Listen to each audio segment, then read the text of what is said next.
Hey guys, Night Ops here. We're back with some more Hoi4, where we are playing the Old World Blues mod. I'm actually playing with a collection of mods. The collection should be down in the description. It's a Steam collection. The order that I have them in is from top to bottom on the Steam collection. That's what works for me, so that's where we're at. Um, I do want to say that I am going back and playing from the bishops thing and then kind of going forward because I did make a mistake in my playthrough where I went segregationalist instead of non-segregationalist. I got to remember that this Fallout mod is very narrative based, and it's not always what you see is what you get. Because originally with that quick decision I made in the other episode where I went segregationalist was because of all the tech that you get, whereas the other side of the tree looks like all you got was manpower. And it doesn't even tell you that, hey, there's other things that'll pop up later on that, can help you. Like, there's no hidden, but like, it doesn't tell you there's any hidden bonuses or anything like that.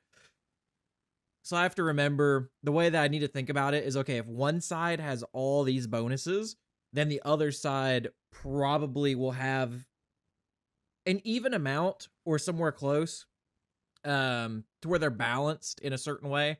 I need to remember that because I know like basic Hoi4, a lot of the mods I play like Kaiserreich, Road to 56, a lot of what you see in the National Focus Tree is like what you see is what you get.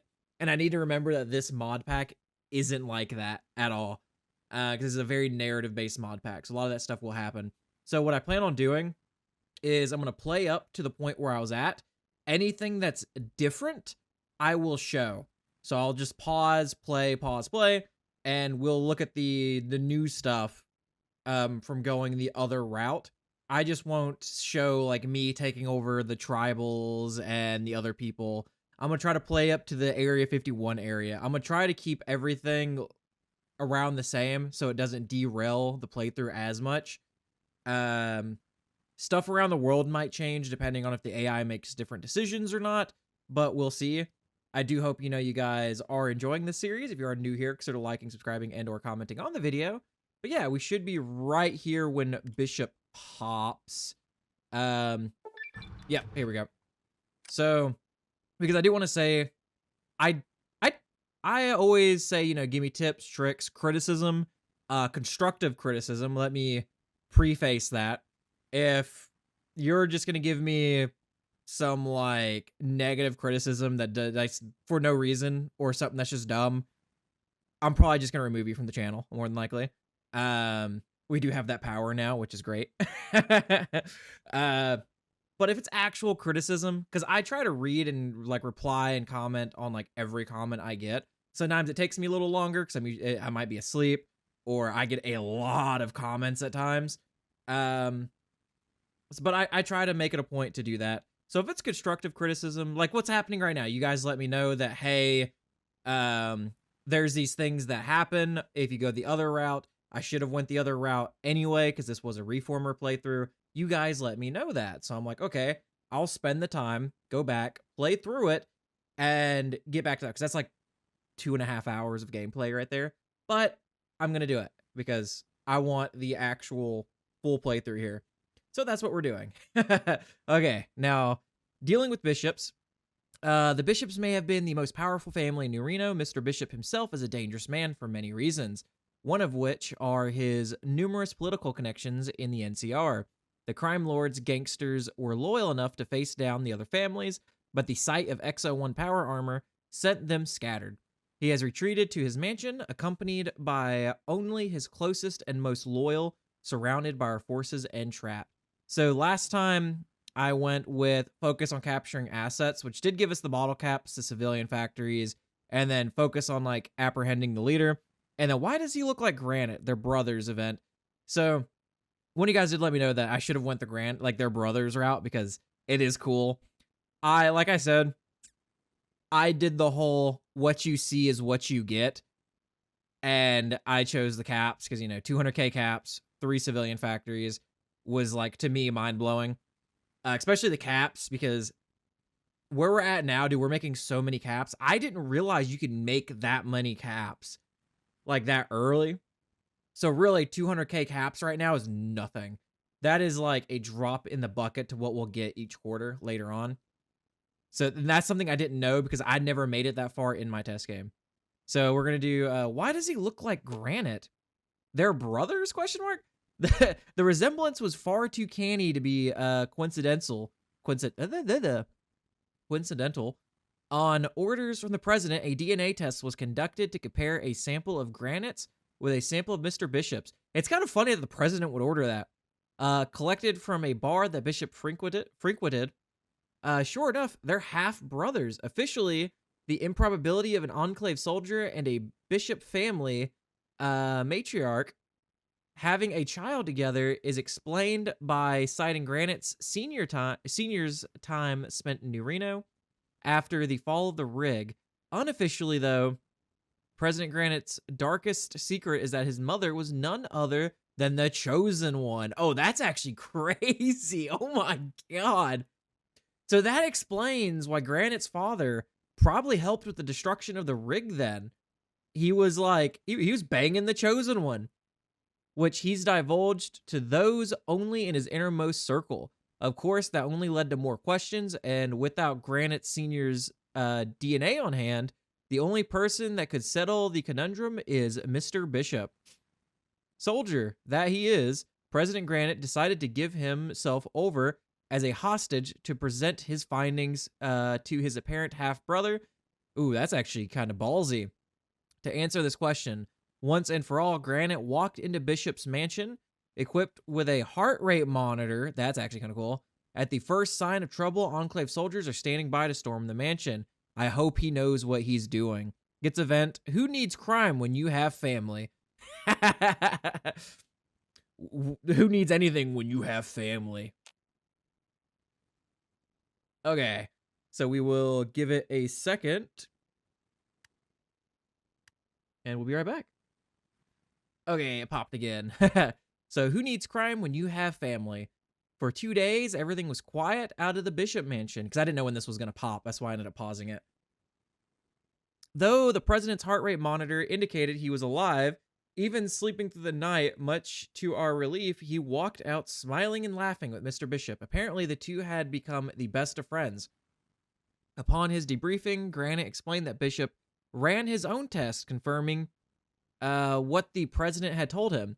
Granite returned to his oh, so that's what they both look like? Granite returned to his office, though demanded now that Bishop is granted membership into the Enclave and the privilege it affords. When some members of his cabinet protested, he quickly silenced them, either with a sharp tongue or his fierce ruthlessness. Both qualities not dissimilar to his half-brother. Now a full-fledged member of the Enclave, Mr. Bishop happily volunteered to not only turn his assets over to aid our operations, but has gone so far as to use his contacts in the NCR to reduce some suspicion. He has even offered to help disguise our operations as those of New Reno, further avoiding confrontation with the NCR, though even his reach is not infinite.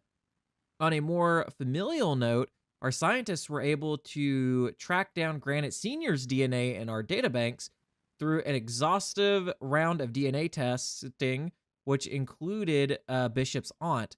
We determined that the only common parent Granite and Bishop could have had is the Chosen One, who must have given birth to Granite and impregnated Bishop's mother. The probability that the Chosen One is a hermaphrodite is slim but not impossible. That is nuts. Disguising as New Reno, how interesting. So we lose 20. We're currently at 15. Sierra Enclave will now be known as New Reno. Oh, wait, that changes our name to New Reno? I don't know how I feel about that. We'll take most of his help. So we still get the 3 civs and the 200K. I don't know about changing our name to New Reno at the moment. But it will help lower suspicion. I like having Enclave in our name. It should have been like New Reno Enclave or something like that. Man. We'll do it. Why not? Politics 101. No. Politics do not work that way. You cannot just punch a politician who you disagree with, Bishop yelled. Douglas Granite let out a sigh. Oh, wait, so Bishop's telling him that he can't just go punch a politician? Come on. We actually have politicians in our own government in the United States that have thrown hands or have threatened to throw hands. I know, I think we have one of our senators uh has threatened another senator like, "Hey, come outside. I'm gonna beat the shit out of you," which is hilarious. We've had congressmen in the past that have beat the crap out of each other. Like, I know one of them beat another one with a cane until the cane broke, which is hilarious. The reformer purist power struggles showed just how inexperienced Douglas Granite was with politics. Anderson could practically dance circles around Douglas Granite. Douglas Granite was barely able to win with the help of his allies. Obviously, a president requires a different skill set than a mercenary commander. Therefore, Douglas Granite asked Mr. Bishop to teach him how to be a proper politician. After all, the notoriously Machiavellian? Yeah, Machiavellian Mr. Bishop had a wealth of experience running New Reno. Plus, his personal relationship with Granite means he is willing to help. However, Douglas Granite proved even more politically inept than expected. Much to Mr. Bishop's frustration, Bishop opened his desk and took out a few books. Lying Congressional Style was written on the cover. I suggest you read up on these books first. Once you understand the basics, come back to see me. A sign of intelligence is an awareness of one's own ignorance. That is actually great. I am honestly really happy that you guys told me to go back and choose Mr. Bishop for that, like as brothers, because I liked that a lot. That was great.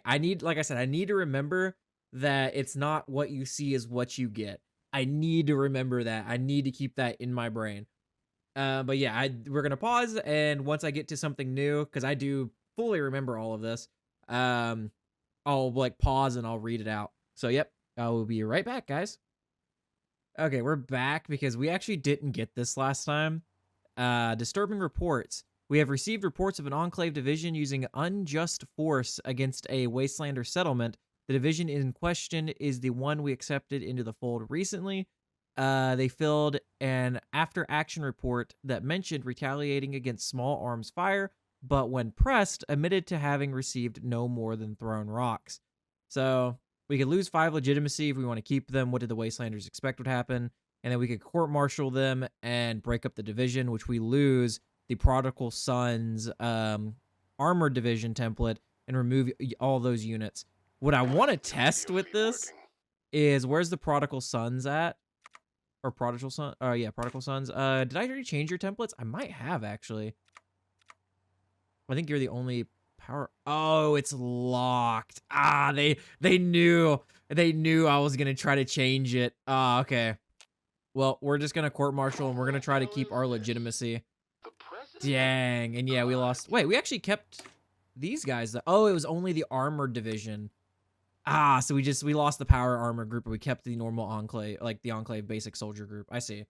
Well, I will. Ah, yeah, I'm so sad that we're New Reno now. We're gonna become the United States, but man, it saddens me that we're not the Sierra Enclave. I should probably get a mod that lets me change this, so I can actually change this to anything. We could just be the Enclave. Like, we are the Enclave. Everyone else is fake, or they're just under us. But we will be right back again. Okay, and we're back real quick. So I took the mutant question. So the Enclave, I'm going to reread this since this does change what we went last time. So the Enclave of old barely recognized the mutated denizens of the Wasteland as human.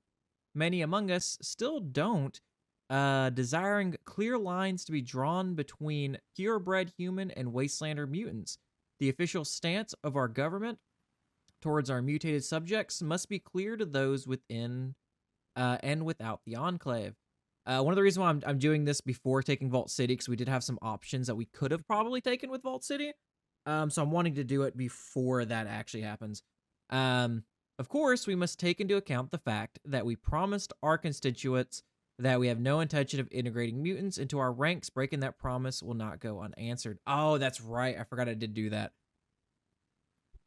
Yeah, but we are going to go with choosing expand the definition of human rights, because this is where we kind of messed up. We went segregation at first. So we're going to go down this other way. So, yeah, but not the top. So this is what we went before. So, yeah, but to set a country free. So we broke the promise. We'll have to see what happens. But yeah. So let me go continue on my warring state, and I will be back. Okay, so we got a little thing popped here. I couldn't pop it earlier because the music is copyrighted. But civil rights forever. I have a dream that one day my 4 little children will one day live in a nation where they will not be judged by the color of their skin, but by the content of their character. Martin Luther King Jr. I love that the image they chose is the one from New Vegas. Because if I remember right, that one like little outpost is like kind of right behind it. Like you go through this and there's that outpost kind of like on the hill, like up the top of the road. I love that so much. So that's Lincoln's legacy. But yep, we will be right back. Okay, we're back with a new event because this did not pop before. It's not a part of the opposite of what I had. I guess it's just never popped for us. But Sky High Joyride. Citizens of New Reno fled in terror today when an erratic vertibird careened through the airspace above the city, flying at rooftop altitude. The aircraft made numerous high-speed aerial maneuvers while ignoring calls from the New Reno Police Department. New Reno's Army garrison responded by dispatching an anti-air missile team, which downed the aircraft, causing it to crash on the outskirts of town. Forces from New Reno and the Sierra Army Depot quickly surrounded the crash site only to discover that the pilots, who both survived with minor injuries, were none other than ranking Enclave official Douglas Granite and New Reno benefactor Mr. Bishop. Both were found to be intoxicated, and the vertibird was reported to be privately owned by Mr. Bishop. No one was hurt in the incident, and the two have been fined for disturbing the peace. Dude, that is hilarious. Can the president even be arrested? Dude, that is gold. Oh my god, they both got drunk. So that is so that's why we never had this pop, because we had a Mr. Bishop assassinated. Bro, they both just got drunk, decided to hop in a vertibird and just do aerial maneuvers while drunk. Luckily, they didn't kill the president by downing the bird. Like that's hilarious. Oh my god. Okay, we're back. So last time I justified a war goal against the Guardians. I did not know that there's actually a national focus you could take called Legacy of the DIA that will actually give you an annex war goal against the Guardians instead. So that this time, instead of declaring on them, I took this national focus to be able to just get an annex war goal against them and knock out one. Because if you remember, we took out, in the newest episode, we took out the Guardians, and then we went across the Sky Reaver area, took Area 51, because we still have to do Vault City and then this. But I want to do, instead of fighting Vault City, I want to pay them off. But I need a lot more troops for that. But currently, I'm still going through taking the Guardians, take the Sky Reavers, and kind of just get us back to where we kind of were, I guess, and then go from there. So yeah, let me actually read this. Legacy of the DIA.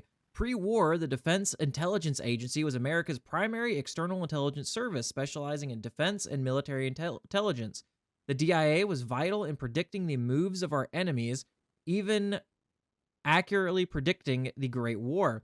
It was also vital to the Enclave's post-war operations, having established countless safe houses for our operatives across the continent. In a word, the Enclave owes a lot to the DIA. Now, however, its legacy is in shambles, picked apart by vultures who do not know what they're standing on.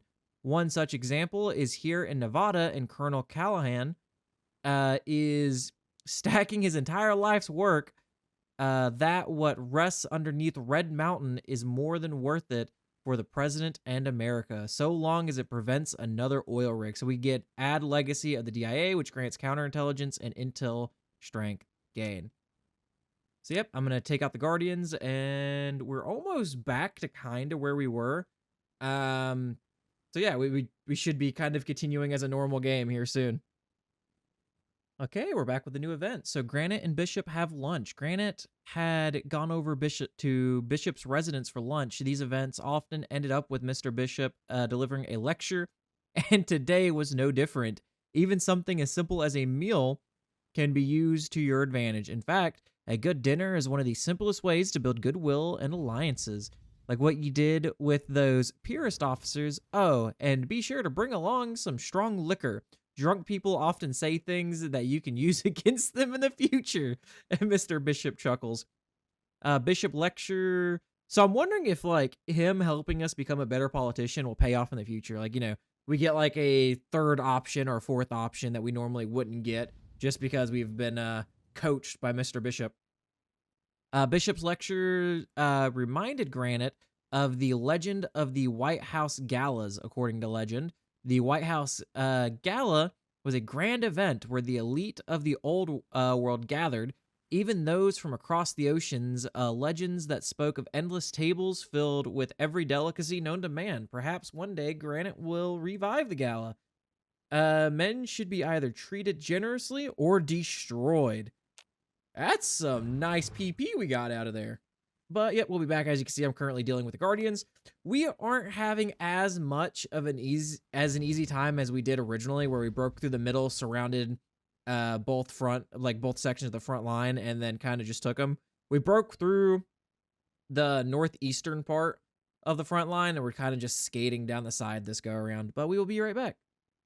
Okay, we're back. So if you remember those farmers for Ghost Farm, those like pale ghoul looking things, we have a different option now because of them. So I don't know if this says stuff that's the same or different. I'm just gonna reread it anyway, even though there's a lot. For nearly 40 years now, the people of Modoc have lived as neighbors with a curious collective of farmers, a group known as the Slags, who have tilled the land at the Ghost Farm for over a generation. Reportedly peaceful by nature, the Slags have a reclusive and tight-knit tribe of mutated humans who have spent the last 200 years living underground in the lava caves of the Black Rock Desert. They're most notably described as being entirely pale, are sensitive to sunlight, and share an irrational fear of the open sky. Okay, this is kind of the same. So far. The farm the Slags work gets the name from the days of the Chosen One. The story goes that in the eyes of the people of Modoc, the farm sprung up overnight when they found no one living there. A local man moved in, but soon disappeared after describing ghostly, glowing aberrations stalking the farm at night. When the town's people came looking for him, they found the farm the site of a gruesome display of corpses, some even having been crucified, and so the farm was left abandoned. Only after the Chosen One themselves explored the farm was it discovered that the Slags, in their cunning, had painted themselves in bioluminescent fungus and crafted dummies covered in Brahmin guts so as to avoid confrontation with the surfacers. Using the Chosen One as a mediator, the Slags came to work out a trade agreement with Modoc, which has lasted all the decades since. With the Enclave's arrival, the Slags have once again gone to ground. The farm is empty. Save the animals save the animals they tended and the corpses they've left. I said corpses in like little quotes. Behind. Unfortunately, our forces aren't nearly so superstitious, and the Ghost Farm has already been secured, being it's one of the larger and better producing farmsteads in North Nevada. And we're increasingly in need of a steady food supply as our population increases. We need to make a decision quickly as to how to manage the farm. So before, you would just take this where it's like, we're here for the farm, not the Slags, leave them to their caves.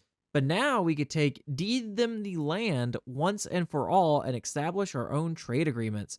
So the Slags are an industrious people who have much to teach us, available because you have integrated the Wastelanders, 50% research bonus agriculture.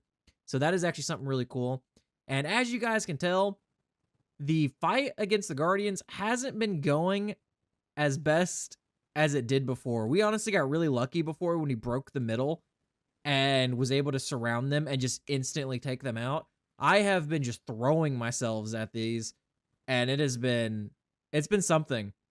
One of the nice things here, if you see our manpower here, the 37,000, we were able to take, because we did go that, Americans one and all, and free countrymen. So I didn't know this. So these, you actually need more legitimacy. So since we're over 50% legitimacy, we were able to take free countrymen, which is super nice. We get a lot of population. But now proud patriots and all, once we hit 75% or above, we could take that, which would be even better. Like, that is some crazy numbers that is showing there. But yeah, so let's keep this going. I will be right back. So we have a new event also from reintegrating the Wastelanders, because I'm still sitting here waiting to attack Sky Reavers to reclaim Area 51. But it says Rangers lead the way with the integration of Wastelanders and our conquering of the former territories of the Rogue Rangers. Many of these rogues are now volunteering for the army. It is a surprise to many, but also a welcome one given our lack of proper army officers. Welcome to the United States Army Rangers. With our new Rangers, we could restart the Army Rangers. That's actually really cool. Okay, I like that a lot. Again, we will be back. We're almost where we need to be. We're like right there. Okay, guys, we are back. So I know in my other playthrough, I had already taken Vault City. There's something that I'm wanting to test before taking Vault City, because so I went and took Area 51. So pretty much the only thing that's different to what we went before, like map-wise, is we haven't taken Vault City yet. National focus, we're doing accept ghouls. So this is where I messed up before. I took segregation when I should have taken expand the definition of human. Went this route already because none of this popped any certain events. Now, I know Vault City has a lot of ghouls, so I'm wondering that if I accept ghouls and then take Vault City, if certain other things will happen or pop. So that's kind of like what I'm hoping to see here. So that's why I'm wanting to take accept ghouls before doing this. Because we need, I think it's our new city. I know we need Vault City before we can do Fortress Sierra, which is where we were before. So we will be kind of redoing these. We need the, God, was it? The Department of Defense before we can actually start restoring Area 51 like we originally needed. So it's kind of like needing this to point to that to point back to Area 51. So that's kind of like what we're doing right now. I'm just wanting to see the difference in the Vault City thing. And then once we do that, I'm probably just going to pause again, finish out that stuff, and then pretty much start back up where we were. But this is going to be like the only thing that's really different is this. Because there are, like I said, there's a lot of ghouls in Vault City. So I'm really wanting to see what happens if we accept the ghouls first and then take Vault City.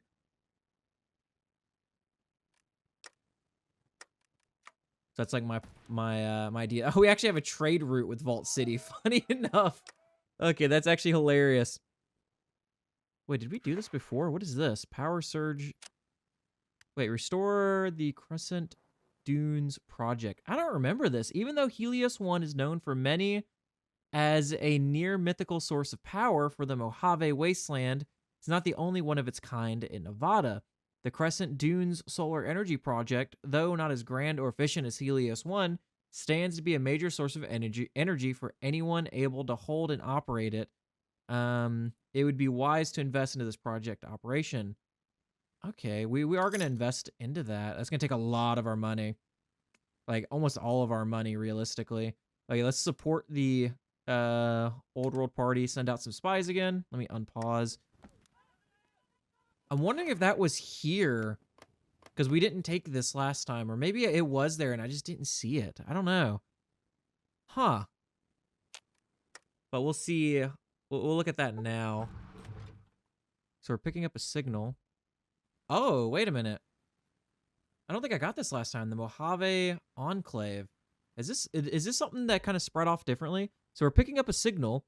Units stationed out near the Mojave Wasteland are reporting that they are picking up radio signals coming from the northern Mojave past Nellis Air Force Base and their enclave origin. Checking our records, we have no units stationed in that region.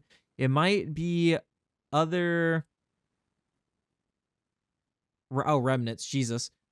Given all that has been going on, this could be the break we needed. We'll take it. War. War never changes. Okay, I already read this before. Yeah. Let's go with, yeah, quantity. Because we do have a lot of PP stacked up because we've been getting a lot of just stuff. Like, we've been just hoarding a lot of it, honestly. I've also been hoarding it because our NCR costs. So I was kind of able to do this quicker than before because I just went on the warpath like straight away and was just constantly on the warpath, which did hurt us. Oh, so let me resend out our motorized prospectors. Okay, let me see this. So ghoul marriage, this is new. Since we've decided to recognize ghouls as U.S. citizens, an odd situation has come up. A Wastelander from New Reno has demanded we recognize his marriage to a ghoul. Although we don't interfere with what consenting adults do in their bedrooms, because if you remember, there's a lot of ghouls out there that are in a certain profession. They like themselves some smooth skins and really don't want to know what these two do in theirs. They have brought a challenge to the new Supreme Court to hear their constitutional challenge, although one justice asked whether this was a priority in this grim post-nuclear wasteland. Another member of the court has argued that civil rights are always important. The court has three options before it. The first is to say that we find ghoul marriage gross and we deny rights to Americans based on our dislike so long as we don't or aren't imprisoning or executing people. The second is to note that the 14th Amendment guarantees all U.S. citizens the equal protection of the law and rules that banning ghoul marriage violates the Equal Protection Clause. Or we can issue a rambling decision that doesn't give anyone a clear stand or standard to follow in the future cases, but lets us say love is love and get quoted at weddings. Okay. That is the most United States Supreme Court thing right there. Dude, the rambling laws that could be misrouted anywhere. Oh my God. So we can adopt an equal protection agreement, which gives us plus 3% research for 365 days. Let's go with the decision crafted to be used at weddings. So same thing. Adam and Eve, not Adam and Eve. That's actually hilarious. Adam and Eve. We're gonna do the equal protection argument. We're gonna rule in their favor. Oh, we have like no bottle caps right now. Oh, the Mojave Enclave. We've managed to establish contact with General Jameson of the Enclave. What few records we have make no mention of a General Jameson, though we do have a Captain Jameson in our records. Oh, he was promoted.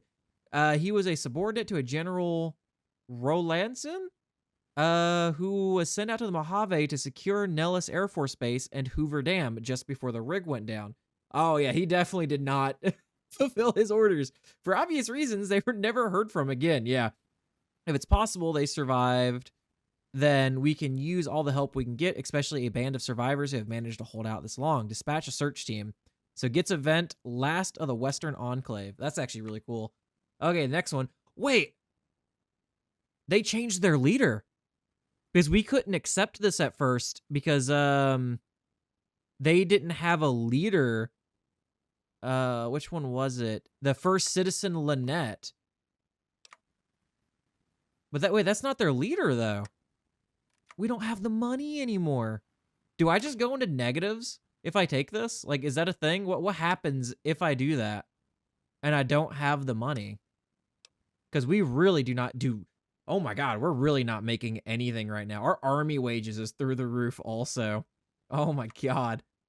Because if you remember before, we're making like what, 100 and something thousand caps per quarter. Yeah. I guess that's what happens when you just rush through fighting everybody. I really want to know what happens. Okay, I'm going to do this, save game, because I want to see what happens. So you can see here where I was making saves in case my game crashed. So yeah, taking Area 51. Okay, before negative 200K. Because I don't mind going, oh, what happens, though, if we can't pay our troops either? This is going to be a test. I actually want to see what would happen here. How long does that take? 20 days. Okay, that's not bad at all. We're actually going to 5-speed it. Because I just want to know what happens, especially, like, with our troops. Because we are paying army wages. Like, do we start getting deserters?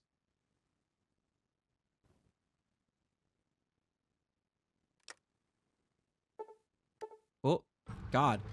Man from New England. I'm kind of sad now because I don't know if this is going to pop for us again. The man from New England. Nate scratched at his scraggly beard, grumbling. It had grown out on his trek from Boston to Salt Lake to now. He had trimmed it, of course, with his old GI Bowie knife. Wait, is this the main character from Fallout 4? That's hilarious if it is. I'm assuming it is, because welcome back to the fold, Colonel, because he was in the military and stuff. Sighing, he pulled out a picture from his green army jacket's pocket. A picture of Nora and Sean. It is! It is! So wait, did he not go after Sean? Did he just decide, hey, I'm going to go rejoin the United States? Gripping it with restrained rage, he had last seen his son dying on his deathbed. Oh no, this is after the whole thing happened in the Commonwealth. In reality, Sean had lied and was using the moment as a sick, twisted test to see if his father would take over the Institute for him. Oh, so he wasn't dying. If he really was dying, he couldn't help but growl. His own fucking son used him for tests for, he scowled, putting the picture away. It didn't matter now anyway. At least here he could make a change. Garvey would keep things under control until he can make it east. Next. Nate walked forward toward the border guard who stood at the entrance between the sleepers tribals friends of the new Canaanites up in Salt Lake City, Utah, and was quickly becoming known as the jewel of the world and the scourge of the NCR elitists. New Reno, although Nate knew better, he had heard tells that New Reno was actually the Enclave in disguise. How does he hear about this so far away, but the NCR is just like, no, it's just New Reno, guys. No, that's not XO1 power armor patrolling the streets. Specifically, his pre-war government of the United States. At first, he was upset, but then a sense of purpose filled him. If his nation really was back, or at least disguised, he would damn well serve it till his dying breath. Name: Nathaniel James Nash. Reason for entry: immigration, and I want to serve my country. The border guard, a man in his 30s, regarded Nate with a raised eyebrow. You mean the settlement of New Reno, right? No, the United States Army of... Or Enclave, and he gets cut off. The guard jumped in and slapped a hand over his mouth before he could continue. Nate's eyes widening as the guard hissed out, "Are you trying to die? Shut the hell up. Go to the recruiting office and we'll get you set up there. There's no Enclave here. Got it?" With a confused nod and a breath of relief from the guard, the man let go of Nate's mouth and opened up the rusted, sand-covered gate to the pass, as it was called in southern Nevada nowadays. All right, you're clear for entry. Come on in. As the pre-war man walked in, Nate couldn't help but hear the guard say as he passed, "Fucking hell, these damn Wastelanders are going to get us killed. Welcome back to the fold, Colonel. Vault 111 did what? The Institute did what? Who the fuck is Sean?" Okay, I don't care what happens now, even if we start having deserters because we can't pay them. I kind of want to keep this now. Like, we have him back. That is hilarious. Last of the Western Enclave. Our search team is reporting that they've made contact with the Mojave Enclave, or rather, what is left of them anyway. They've been hiding out in the Mojave under the NCR's nose and were hesitant to reveal themselves during our broadcasts back in 2274. But when they detected our signals coming from much closer than the depot, they decided to reach out. According to our search team, they are not in the best shape, as attrition and the intervening 30 years have left them in no better station than we were back in 2275. They've been holed up in an old command bunker northeast of Vegas, keeping the place barely functional through scavenging missions in and around Vegas. As for their personnel, it's just like how the depot was. Those that were around during the fall have aged. Their children make up the bulk of their strength of numbers, and there is a new generation being trained from birth, all wielding the same power armor and weapons they had since the fall of Navarro. They're in a sorry state and are glad that some of the Enclave forces have come back to power in the West. Speaking with General Jameson, turns out they went through their own little schism between hardliners and radicals, akin to our reformers and purists. Thankfully, the radicals won. Otherwise, we might be having a resurgent purist in our midst. Additional vertebrates have been dispatched to bring them to the Sarah Army Depot and get them settled in. I'll meet them when they arrive. Man, the reading. Okay, we're gonna continue on real quick. So I want to see what other things we can get here. Vault City demands territory. So the Vault City has had the audacity to demand of us territory. How should we proceed? Should we crush their miserable ambitions at once or delay them by giving in for enough time to annihilate them utterly? We need to take a decision at once before they take our silence for a sign of disrespect and decide to retaliate on their terms. We cannot allow them to seize the initiative. We will deal with this. Oh, so it failed. Okay, I guess because we didn't have the money, or it just failed overall. Okay, no, we didn't get an annex war goal. Does it turn into like a PP thing?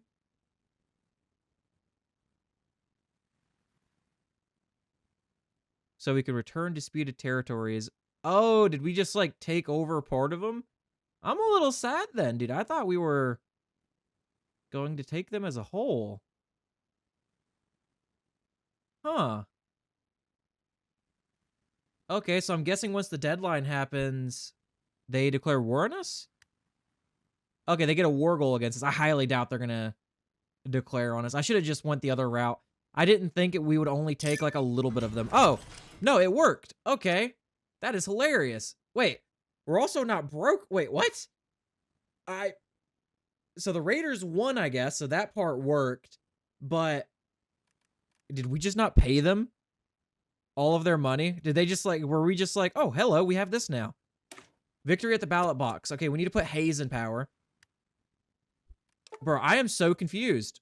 Oh, here we go. The Sierra and Mojave enclaves. Granite stood on the landing pad at Sierra Army Depot as the vertibird carrying General Jameson and his command staff touched down. First out was General Jameson himself, who was notified that he would be meeting the president of the Sierra Enclave. Seeing as this was the first true authority the general had known in years, he saluted his new president. Following him was a Major General Swanson, a commander of the Mojave Enclave's Air Corps, who saluted the president in kind as well. Much to Granite's surprise, a female ghoul stepped out of the vertibird as well, and Jameson caught on to this immediately. This is Dr. Stranglove.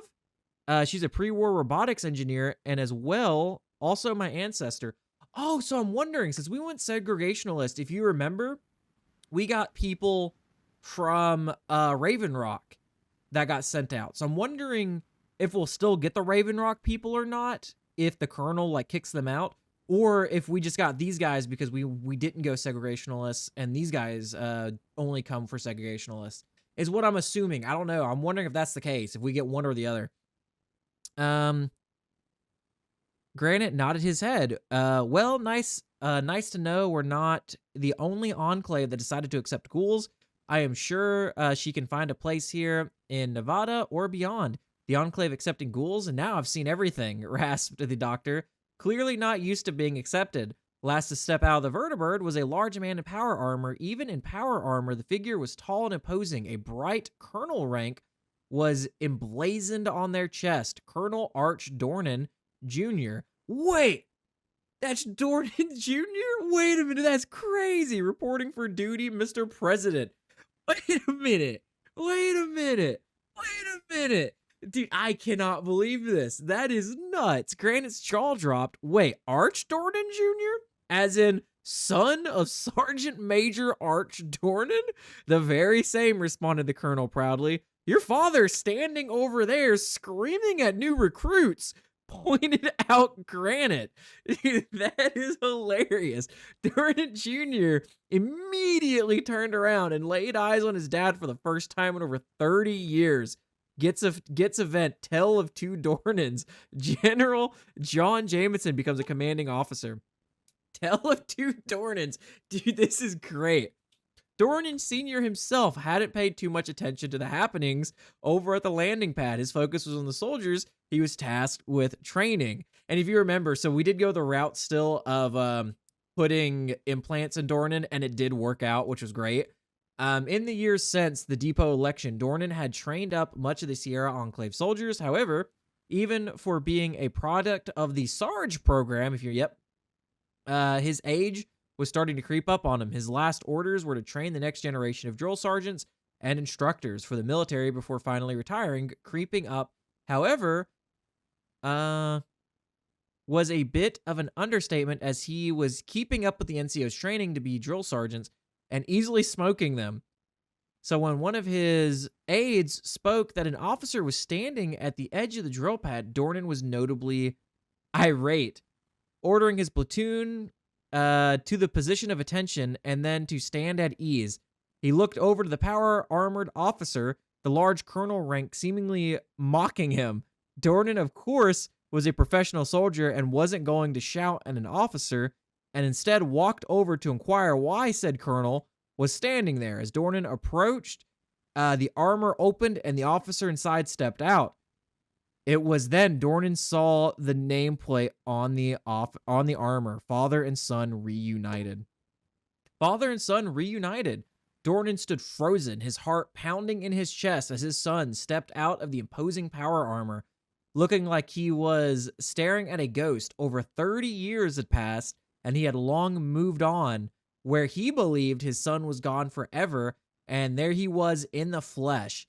If it wasn't for the searing heat, Dornan would think he was in a cruel dream.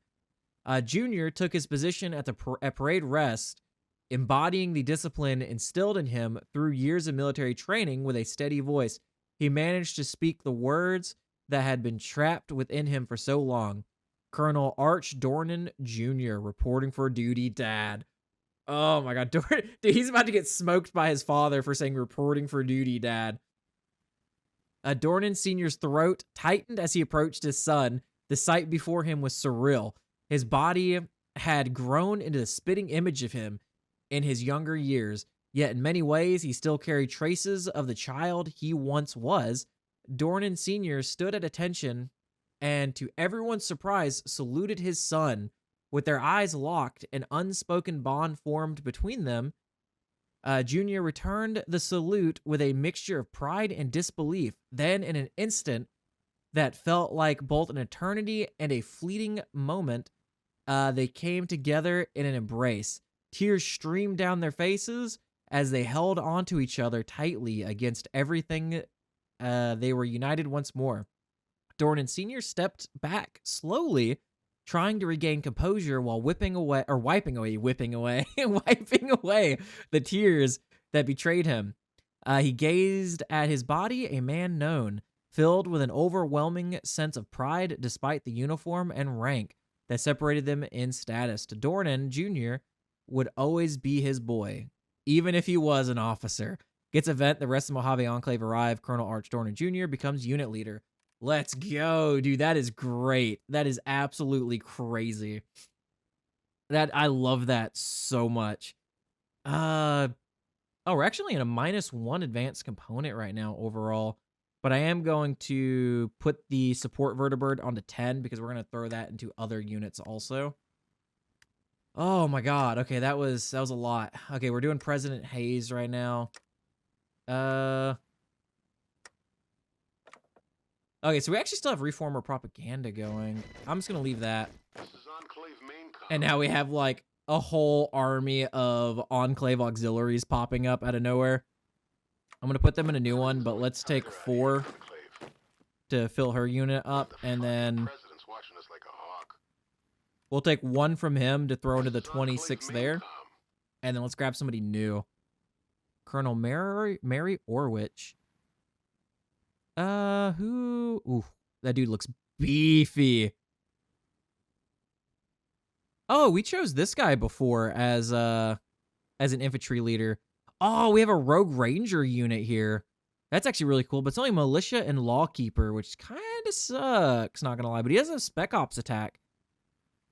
Oh, we have another one too. Oh my god, this guy's got swamp fox, swamp troll, special ops attack.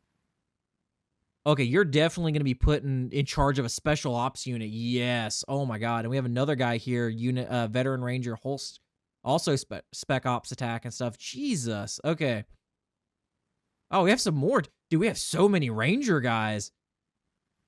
Light special forces, spec ops. Okay, we actually have a ranger. No, this is a freeman. He kind of looks like he's in ranger armor a little bit, sort of. I'm gonna put this guy back in charge of one. I liked him, and that's the dead on 20 for him too. And then before I did give him an infantry based stacks, and I think I gave him a gun nut, I do believe. Yeah, for the machine gun groups and stuff. Enclave here. Okay, I'm not 100% sure who I'm going to attack after this. I've been trying to build up our infrastructure in a lot of areas. Because one of you guys did make a good point. I was kind of neglecting the build-up in a lot of our areas. And that's something I did / do need to do a little bit more. But part of me was just like, I felt like I needed to keep the story going a lot more. But okay, we're gonna do the President Hayes, and then as I go through the Sierra stuff, oh, okay, here's the rest of them. I'm probably just gonna skip that, and then do the other thing, and then go back to the other part. So the rest of the Mojave Enclave arrive. The rest of the Mojave Enclave has arrived, and we've taken full stock of them and where they are headed. So far, no other family relations, such as the Dornans, have popped up. Save for the fact that the Mojave Enclave chief quartermaster might be a cousin of Colonel Callahan, but they're not sure. The bulk of the Mojave Enclave is being folded into the army, and they had quite the stock of advanced power armor and energy weapons to boot. Most of the Mojave Enclave were used to operating a small unit's tactics and surgical strikes at enemies in form of guerrilla warfare, and it's going to be some time for them to adapt to large-scale formations again, no different than us.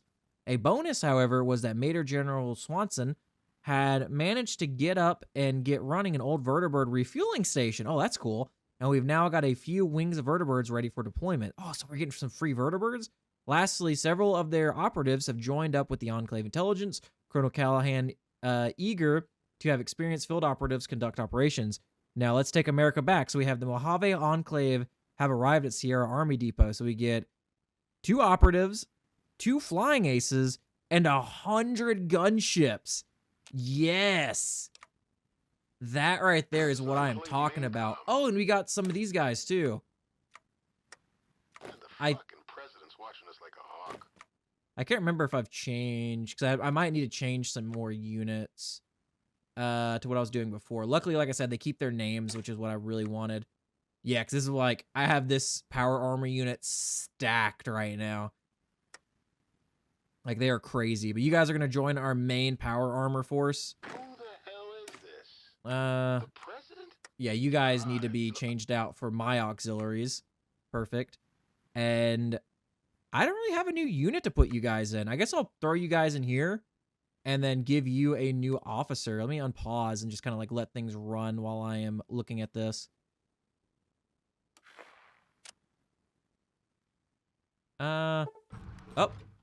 Oh, here we go. That's actually new. Ghouls in the military. This guy got some good leadership experience gain. He's a war hero though, but I'll keep that. We'll go with him. Ghouls in the military. With the allowance of ghouls as full productive citizens of America, there has been a question raised among our military command on allowing them to serve in the armed forces. On the one hand, they have hundreds of years of survival experience, and a few of them are former service members themselves. On the other hand, there is the lingering risk of one or more of them turning feral. And a feral ghoul in power armor is a dangerous creature. Oh my god, I never thought about that. Dude, that sounds horrendous. There is a camp advocating for segregated battalions of ghoul infantry, even run by ghoul officers. There would be more Pertinko? I don't know. Voices amongst us, but we did kill most of them. The debate is reaching fever pitch, but the president's voice carries weight beyond measure. Prepare for the ordinary or orderly integration. So add ghoul troopers, which grants army experience. We lose recruitable population factor, 10% legitimacy though. And then keep them in separate formations. We get ghoul civilization and ghoul paratroopers. Okay, that sounds awesome. Like a ghoul paratrooper sounds crazy, but we're just going to integrate them. 10% legitimacy. Let's just do it. But that sounded awesome though. Like a ghoul paratrooper unit. Can you imagine like it's World War II? You're like a soldier, a part of the Axis, and then the 101st Airborne drop down and they're all ghouls. that would have been crazy. I kind of want to take these guys up north and get a God, what's what I'm looking for? Like a naval base. That's kind of what I want. I just don't I'm afraid to stretch myself out that much. But we do have a lot of troops to be able to actually go about that. I also need to change these guys' images, and I actually want to rename them to something else. I would love to get, if you guys have any ideas for names for the infantry, let me know, because I think that would be really, really cool to actually come up with like a name for a lot of our infantry. Oh, a lot of these infantry are actually That's a no one. not fully like equipped. The president? Okay, perfect. So that's the rest of our armies equipped. Okay, so yeah, the Dornans, these guys, I don't know if they are... Okay, yeah, they're PA2, so that means the rest of these guys are not then, right? Okay, yeah, they are definitely not. I also need to go through and change these guys then. Oh, these are the Mr. Handies and stuff. I forgot I threw them in there. President's watching us like a hawk. This is Enclave maincom. That's a no one. Okay, nice. All my power armor units have been changed out for what I want. Now, how is our... Okay, so we're still needing... Yeah, we're needing a lot of these. We're needing more vertibirds. I'm going to do a little bit more of the support vertibirds. I'm actually going to go 10 on this, like, heavy SAM systems. Because I want to use a decent amount of those, too. The League of Citizens. Okay, so I've already read this in the previous episode.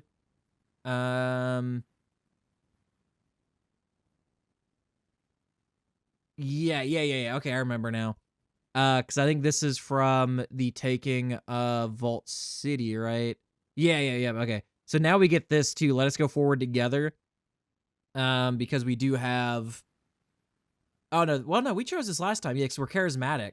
So we don't actually get any new ideals from being, like, non-segregationalists. Okay. Oh, Vault City University. We'll pop that again. That's almost back up. Ooh, I can take that again. Okay, President Hayes. Okay, so we were able to put President Hayes in power this go around. Before, we couldn't really do it. For all the NCR's many flaws, it is the only democracy in the Waste. The only nation that aspires to the best of pre-war America. Mayor Hayes recognized its flaws and the promise for something better. By working with him and his party, we've persuaded the people of California to look to the past for a better world. We may never rule California. Well, we will. But for the first time in 200 years, its leader thinks of themselves as Americans. Please rise for President Hayes. So, New Reno completes focus, our new ally.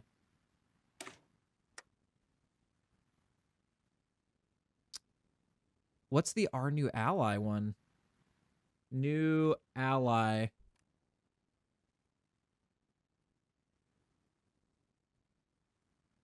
I'm not seeing that anywhere. Okay. So we could definitely go right now and eat up the NCR, because this will let us just fully annex the NCR. I don't really want to do that right now. Mostly because... Wait, can we not hide from them anymore? Or is Hayes... Because that says New California is unaware of the Enclave. So do we have to hide from the NCR now? Or no? Is that over with now? Oh god, I hope it is. I'm a little afraid now, honestly. I might be forced to annex them. Yeah. But we will be back. And I will see you guys in a bit. Okay, so we actually have some stuff that popped here that might be new. So this I'm not sure. So I decided to do what I did last time and bring in the chiefs and stuff from New Reno. Or not New Reno, Vault City. I'm assuming, because this is what this says, that maybe one of the security chiefs turned into a ghoul? Because we're losing stability and we're retiring one of the security chiefs. From New Reno. I'm wondering if that's a unit leader, because I'm wondering if that is actually a ghoul. I just accidentally changed. Oh my god. I changed who was in charge. Who was it? That's Mayor? Oh, Chief Mayor right here. Security Chief Mayor. He doesn't look like a ghoul. So why are we... Maybe one of these will say while we're retiring him. That's, yeah, that was kind of weird. I'm not gonna lie. Trying to remember who I actually had controlling this unit now, if I'm being honest. Oh, this is who I had. Yeah, that's right. Okay. So out of many one, with the triumph of democracy in New California, some suggest Douglas Granite ask Hayes if he will agree to California's annexation by Nevada, and suggest that the two, working together, form the United States of America. In this scenario, the more populous state of New California would surrender control of its military and economy to New Reno voluntarily, but Hayes would be granted a position as governor of the new state. Or Douglas Granite could stick to the original plan, which is to lead a league of independent but allied states together in some sort of American union. So ask Hayes to be annexed. Let us move forward together. Ooh.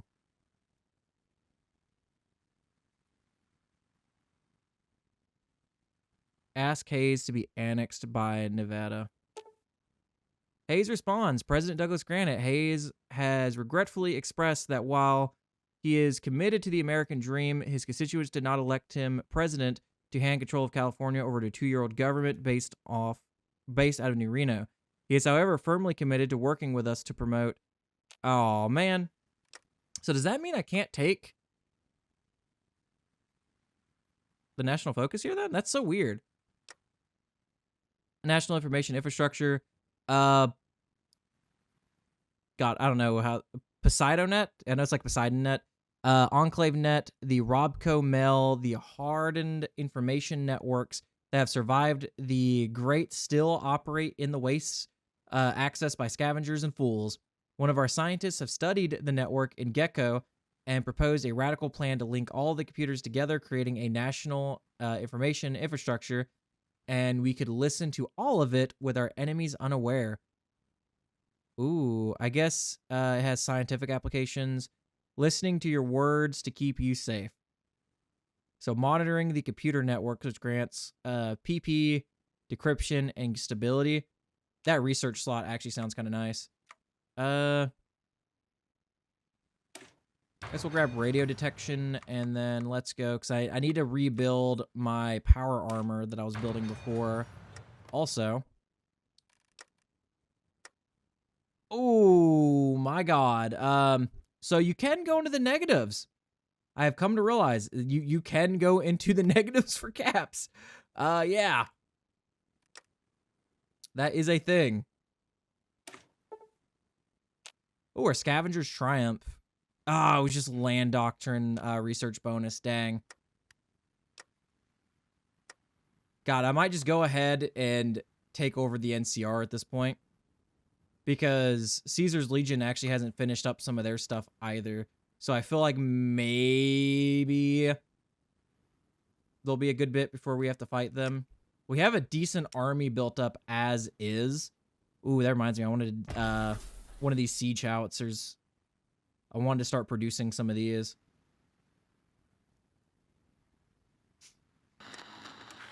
The bear has wings. Oh, yeah. We have an Air Force, too.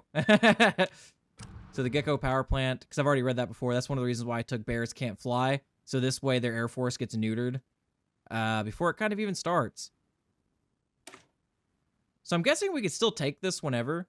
So I'm guessing we don't have to take this right now. I want to wait until I get at least like kind of back to where we were a little bit before I take that. Because we still have to take like Fortress Sierra and stuff.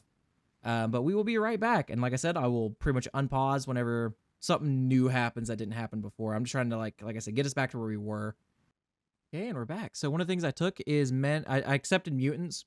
So men and mutants, even among the most ardent of reformers, integration with super mutants was off the table. Nothing more than hulking beast. Stories from Oregon told of brutish monsters that ate children, and the fear of the master still scarred the land. Oh, sure, there were the occasional smart ones, but they were far and few between, and among them, even fewer wanted to live peacefully, and even at the best of times were violent brutes.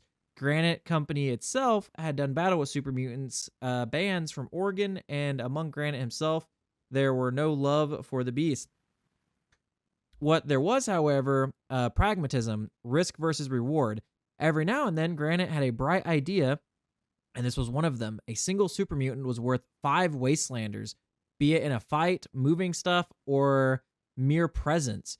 No one is going to argue with the 7-foot-tall, angry wall of muscle that meant for every super mutant that was in society, that was 5 Wastelanders freed up for something else, like service in the army. Sure, there would be violent ones, but humans were just as violent. Further, if it failed, he can stand out and make a show about it to the people about how they tried, and super mutants have shown they were better to be eradicated. Simple, effective.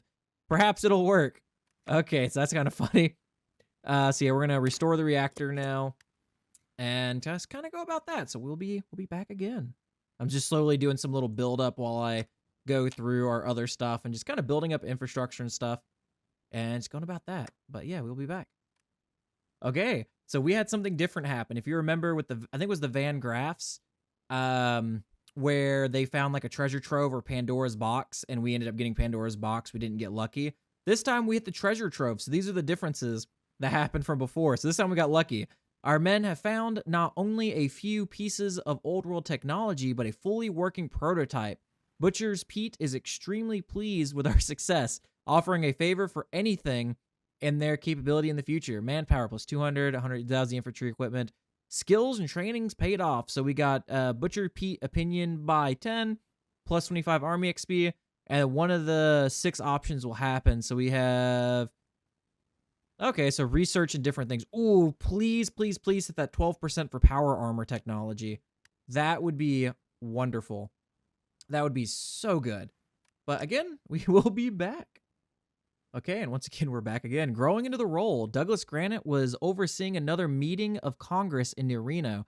In the past, Granite used to hate events like this, but now Granite felt like it was home for him.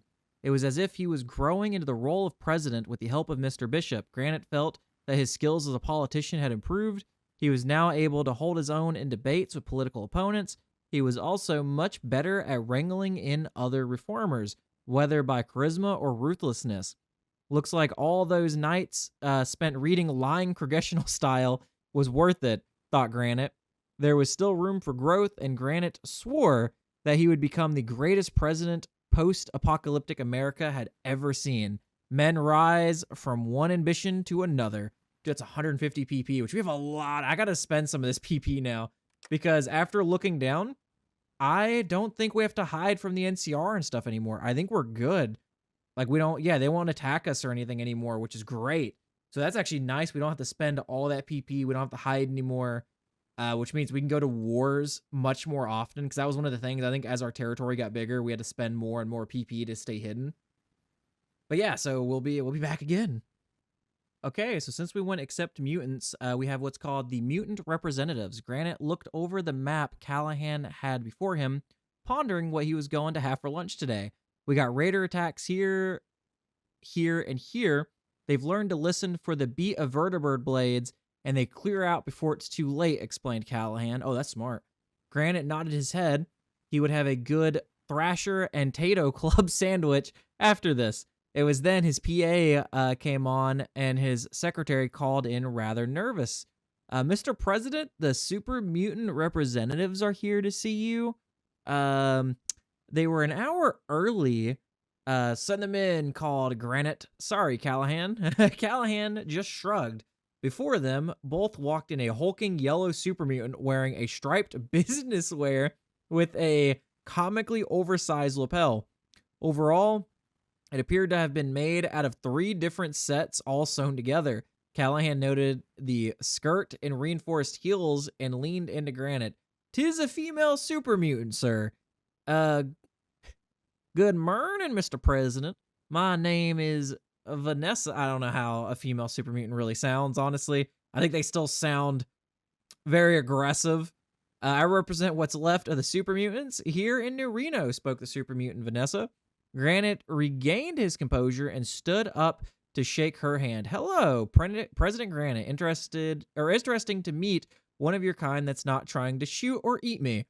Feeling is mutual, as most of my encounters with anyone claiming to be from the government, Enclave or otherwise, tends to shoot at me, or rather, did. I and my colleague Adam worked with the Wrights here in New Reno, though we were always overshadowed by Thrad.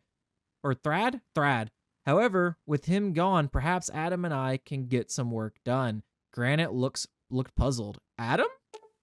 "Yes, Adam." "Oh, God. Oh, is he a chimera?" Vanessa stood to the side as Granite and Callahan heard the sound. Whoops, my alarm went off. Vanessa stood to the side as Granite and Callahan heard the sound of movement, and it was fleshy. In the doors to the Oval Office stepped a senator, so it is a senator, dressed in a blue striped suit. "Jesus Christ!" shouted Callahan as he pulled out his plasma pistol, and every Secret Service agent in the room readied their weapons at the senator. "Oh, terribly sorry. Maybe I should have done more to warn you," came a voice. Granite looked around to try and find who made it, until he eyed the senator and his mouth dropped. "It talks? Well, I guess there are 3 bodies and a dog in here," laughed the senator. "Though I would rather not have every gun pointed at me, my second mind is a bit squeamish on guns." "Stand down," Granite ordered, though really more in a daze than anything as the senator waddled up to him. "Good day, Mr. President. My name is Adam. Only one of my kind. My kind being an enlightened senator." "What?" asked Callahan. "I thought it was impossible. And I thought working with the Enclave and being accepted as a citizen was impossible," laughed Adam as Callahan holstered his pistol. "First time for everything, I guess." Adam the senator. Oh, man. "So you're an enlightened senator. What does that entail?" asked Granite. "Not much. It just means I'm still a sentient being, just like anyone else. It, however, makes a unique opportunity," explained Adam. "What would that be?" asked Granite. Despite what common knowledge will tell you, us children of the Master are not united." Oh, I forgot about the Master. Was he like a main boss or like an end game boss for Fallout 1 or 2? I can't remember. But I remember the Master being a thing, right? Certain ones can say that they will, but among regular super mutants and Nightkin, there is division. Among first-generation super mutants and second-generation super mutants, there is division. Even from the third generation up in Oregon, being they were not created in the Master's image, Vanessa and I have worked hard to create unity. Not that unity, sorry. Cohesion among our kind. As difficult as it is, I am in a unique position as I don't have a bone to pick in this fight. And let me tell you, the dog in me is very unhappy, chuckled Adam. That is hilarious. I love that.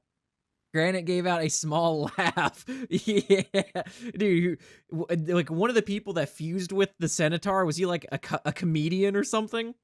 Vanessa and I can work with super mutants in this country wherever it goes.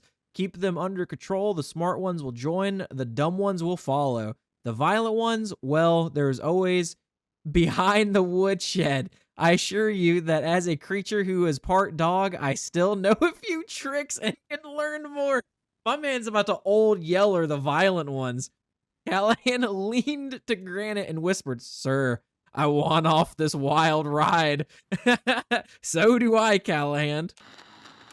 The Super Mutant Commonwealth. The president today announced the creation of a Super Mutant Commonwealth. Oh man. While not a full Commonwealth, the idea behind it is for an official structure to work with the super mutants of the nation, not only to address their needs before the government, but also to better work on issues involving super mutants, such as violence and other matters. Lobotomize the violent ones. This was met with predictable outrage, with some critics effectively saying that the inmates are running an asylum and that is supposed to make us feel safe.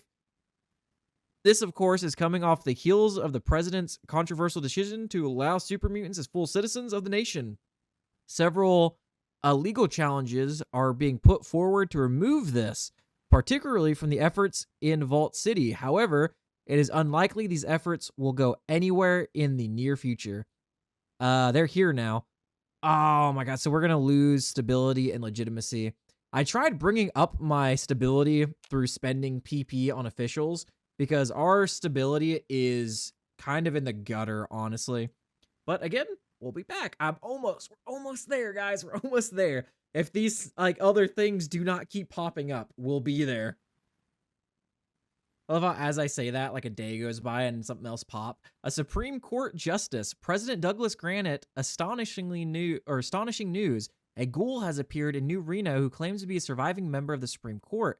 He says he was on a ski trip in Colorado when the Great War broke out and spent the last 200 years traveling the wastes and administering justice. Oh, that sounds great. When we were skeptical, especially when we asked for his name, which is Paul Goodman. We doubt anyone was named that pre-war, but he claims it's a post-war name, that his real name is Robert McGill. We'll look through what records we have, but the calendar checks out, and restoring him to the Supreme Court could be a big step towards reviving America's legal system. I hope he hires good law clerks. That gives us stability, too, and I need that stability. Oh my god. Okay, guys, we are finally kind of where we were now. Like, we are pretty much good to go. Oh my god, that took us a minute, but we have arrived back. I actually need to save this back. I'm just gonna name it back for back on track, because oh my god, I think I spent like 3 hours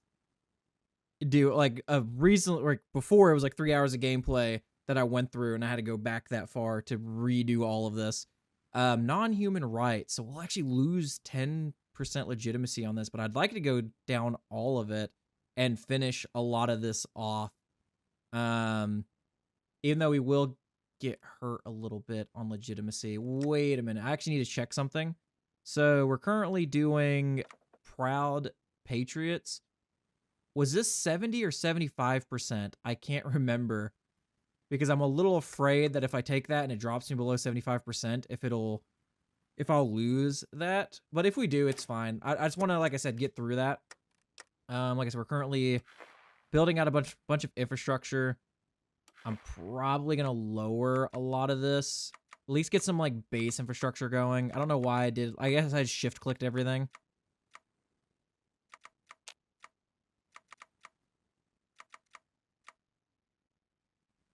Ooh, dude, the 80s are actually gobbling up a lot of territory, and I don't like that.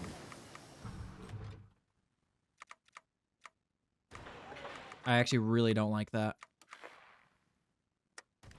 Okay, so that's radio detection. Diplomacy distance is actually kind of cool. I kind of like that. Enables intercom, which gives us research speed and appeal to refugees. We're actually going to take that. I'm taking a lot of power armor stuff because I'm about to recreate my power armor from before. I actually want to That's a no one. declare war on and take over this Protectron area before the 80s do. Because I am wondering if if I can get like basic robotic tech from this or not. Because I haven't attacked a group that was like actually like full robots.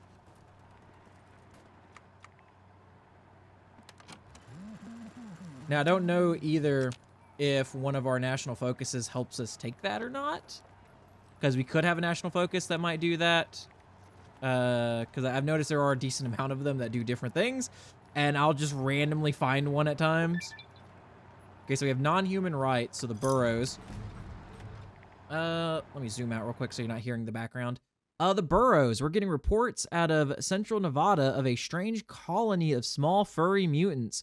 We dispatched a vertibird for a flyover, and the pilots reported what looked to be pre-war raccoons with a mix match of tribal and ballistic weaponry.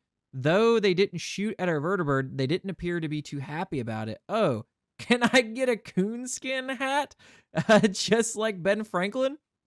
So New Reno uncompletes focus, non-human rights, completes focus, a common enemy, pest control, and we gain a war goal against Slanter. Welcome to the United States of America, where we still gain an annex war goal against them, but we get 10% efficiency in resources. So what is that? That gives us more legitimacy too. We're getting disturbingly horrifying reports of a race of intelligent rodents that are infesting central Nevada. Given time, they could replace us as a dominant species on Earth, a common enemy. The people of the Wasteland, because that's what it gives us, right? A common enemy? Yeah. So the people of the Wasteland can be united under the Enclave if we stoke anti-ghoul and mutant prejudice. Huh. And then Terror Underground, which I think those are like mole men from the looks of it. Cleansing the Wyoming Underground. Dang, dude, we could get a lot of legitimacy out of there, but we're already pretty high on legitimacy. And some Victory of Men. Dude, I don't know what to take. Honestly. This sucks.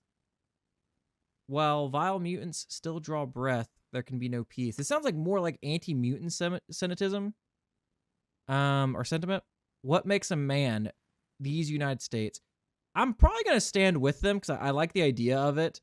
And then we can probably go United We Stand. So let's do Welcome to the United States. That gets us more resources too. So we need the Farson Project. One of the following must be true. South Pass Mine, controlled by New Reno, is a neighbor of Farsons. Okay, so we need to take an area. But we're just getting hit legitimacy-wise like crazy right now. Okay, so we have all of that, all of that. I kind of want to expand into Area 51 some more, since that was kind of the idea. But we have the new White House also. The new Western White House.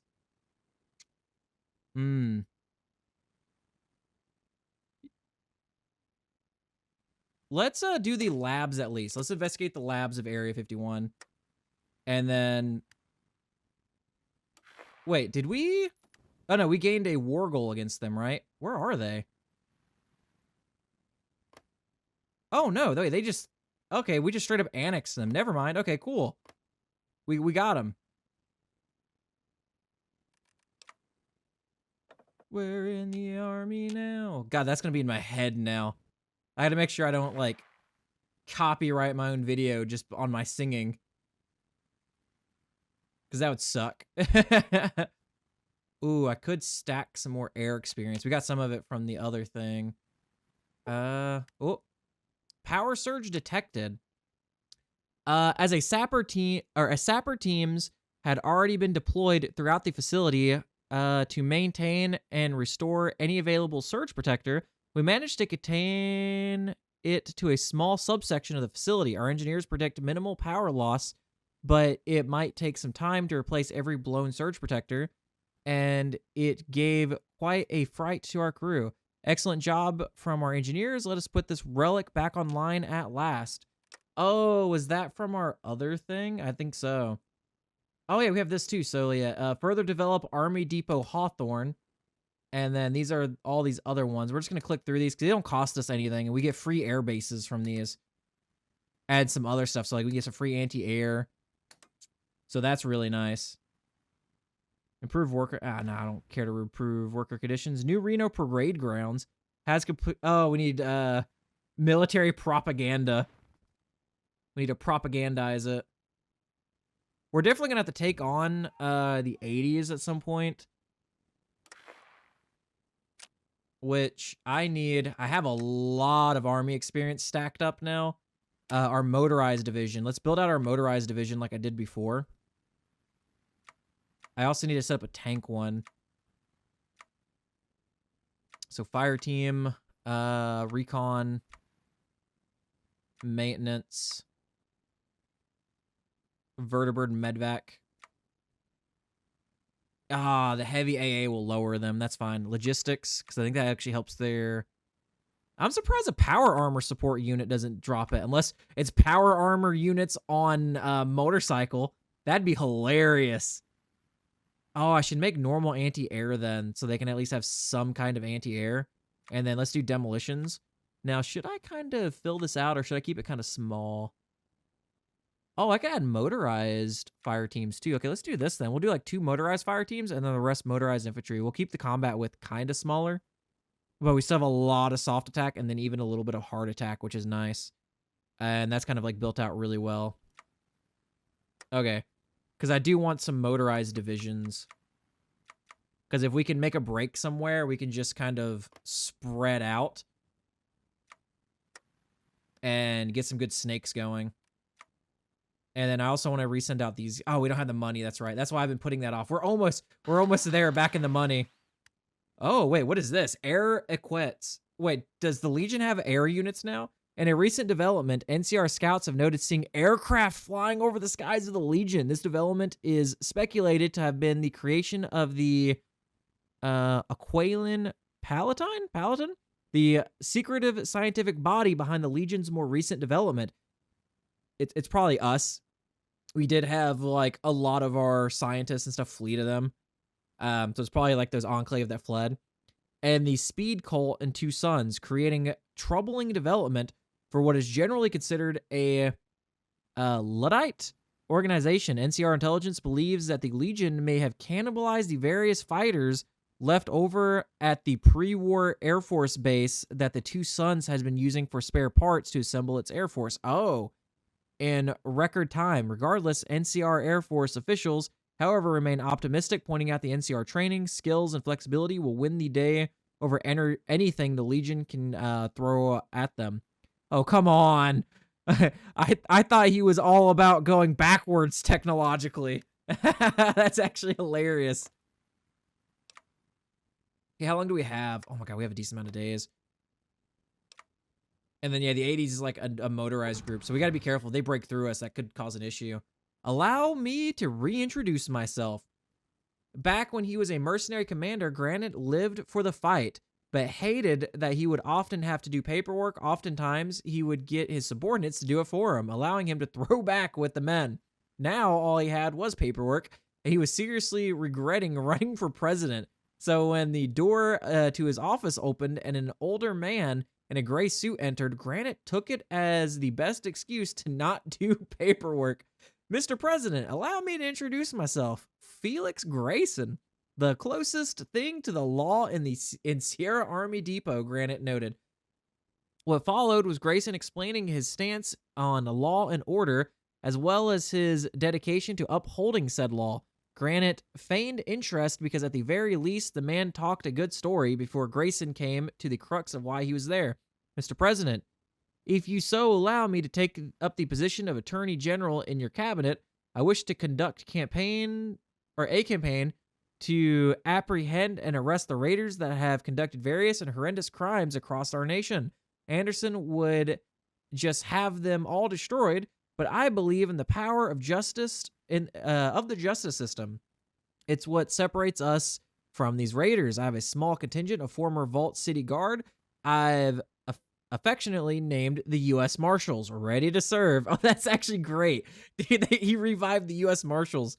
Granite looked down at his desk, seeing 3 requisitions from officers requesting to go after various raider groups. Granite needed to review each one and most likely change how said officers did it, especially since one was requesting vertibirds to assist in eradicating a whole settlement.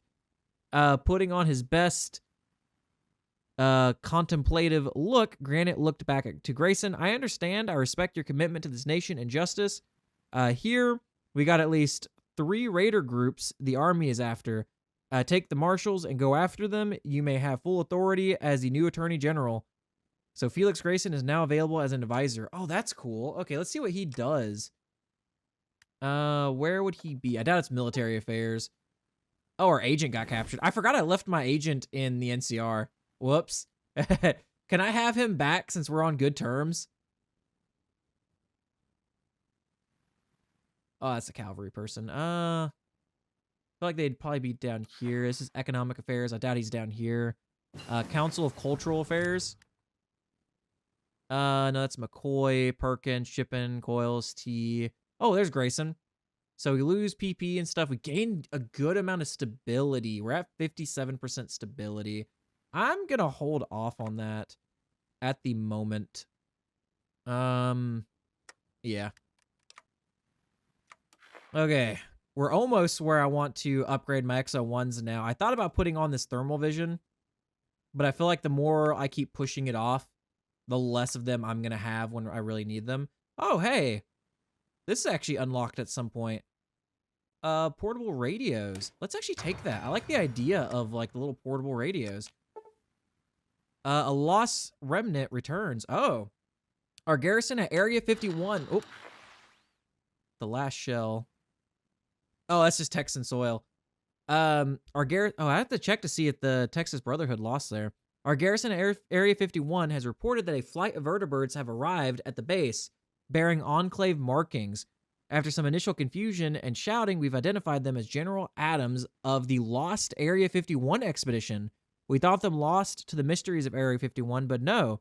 Turns out they were unprepared to deal with the massive raider tribe we had to deal with to secure the base. Upon seeing our capture of the base, he wasn't sure if we were Enclave or not. Upon confirming we were, he has since revealed himself and ready to rejoin our ranks. Given he's a commissioned officer, we can't deny him. Plus, he is bringing the remains of his expedition with him. The man is a bit of a legend in his own right, and a few requests from our own personnel have come up asking to be transferred to his command. Whoa, you really are tall. So Jackson Adams, okay. I kind of want to look at him too. Let's see what Jackson Adams looks like here. Oh, there he is. 4321. That's kind of funny. Oh, so oh, that's actually nice. Okay, so we have a straight up amphibious person here. And then he's a Marine commander. Oh, that's actually baller. We don't have any. I was going to have to make some at some point, but it seems like we won't have to do that ourselves. Oh, there's a vault here. Oh, no, that's City 318. I thought that was a vault. I got excited for a second. Or maybe it's named after a vault. Okay, let's grab Wasteland tanks. And then we have the Wasteland bus, because I do want to make some mechanized, or I'm going to put mechanized with the tanks. I need to produce these first. So production, Wasteland tanks. Oh my god. I know we've been pulling in a lot of power armor as is. Because I know we pulled in a lot of like, like a lot of older power armor from other areas. But we have a lot stockpiled. Let's, no, because I'm going to have to change that out in the future. Man, okay, let's do this. Let's start producing some more mills in some of our areas that have really good construction. Or infrastructure, because this is one of the reasons why I've been building up infrastructure, so we can get some of this stuff built a little faster. I also want some more sieves. I'll do it like that. Okay, perfect. Instead of going down this, no. Honestly, I have a lot of army XP. As long as I keep a little bit to upgrade my power armor, I want to, or like, yeah, to build out a new power armor, we should be good. Do I have any other decisions to make that doesn't cost us money? Because we're still poor. Oh my god, there's so much. Okay. A not-so-secret disservice. Granite read over various reports of unrest in the city. Turns out using the Secret Service to collect taxes wasn't the best method. Dana McCoy dedicated tax squad that she had set up was nothing more than a shakedown team that went door to door, ordering whoever answered the door to hand over money. Didn't matter who it be, a starving mother, an old lady, or former gangsters who survived the Enclave slaughter of the New Reno gangs. Complaints were piling up fast, and more than once the tax squad had nearly been overrun by an angry mob, and Enclave troops had to be called in to ensure they weren't shot and killed. McCoy further expressed her frustration over basically being told go collect taxes from Granite, as this wasn't like the mercenary days where they could just extract payment from a client who didn't pay up. This was further exacerbated by the fact there was no consistency in the income. Sometimes they had a good collection, other times they came up empty. Granite was starting to wonder if this whole being president thing was worth it, but that wasn't the reason he was reading the tax squad's report. Seems one of the business owners of New Reno had petitioned for an audience with the president to assist in this problem. However whoever it was remained anonymous, but claimed they wanted to help since the shakedowns were bad for business. Granite agreed and sent the Secret Service to retrieve them from an agreed meeting space. He loosely attached or stacked the reports as McCoy entered, a slight smirk on her lips. Granite, Miss Kitty is here to see you. Cat's paws. Wait, who? Oh my god. Oh, that kind of internal service. Miss Kitty was more a title than an actual name. The Miss Kitty of the Cat's Paw in 2241 had long retired, and her daughter had taken over the current Miss Kitty. Oh yeah, current Miss Kitty, and thankfully inherited her mother's meticulous eye for reports, keeping and running a business, as well as having her own intentions of keeping her operations running, despite the recent chaos that had resigned over the city in recent years. Enclave be damned. As far as she was concerned, Secret Service goons running around shaking down people for taxes was bad for business, especially as the tax squad had tried to shake her down twice the same day. If people lacked money, that meant they weren't going to spend it at her establishment. What's worse, they were shaking down her workers. She knew the Enclave wasn't going anywhere anytime soon, and that the only other option was either Vault City or NCR to take over, and frankly, she disliked them more than she disliked the Enclave. Enclave soldiers paid well, but what is it for her girls are just shaken down. Granite, however, was a bit bewildered. So did you ask for the meeting just to complain to me that you don't like the Secret Service collecting taxes? Miss Kitty purred in amusement. Oh no, honey. If only I could roll my R's. I'm here to offer some help. Aria, you can come in. Granite raised an eyebrow as an intelligent-looking woman dressed in an ill-fitting pre-war business wear entered. He'd seen enough to tell that when someone wasn't used to wearing professional clothing, he would know.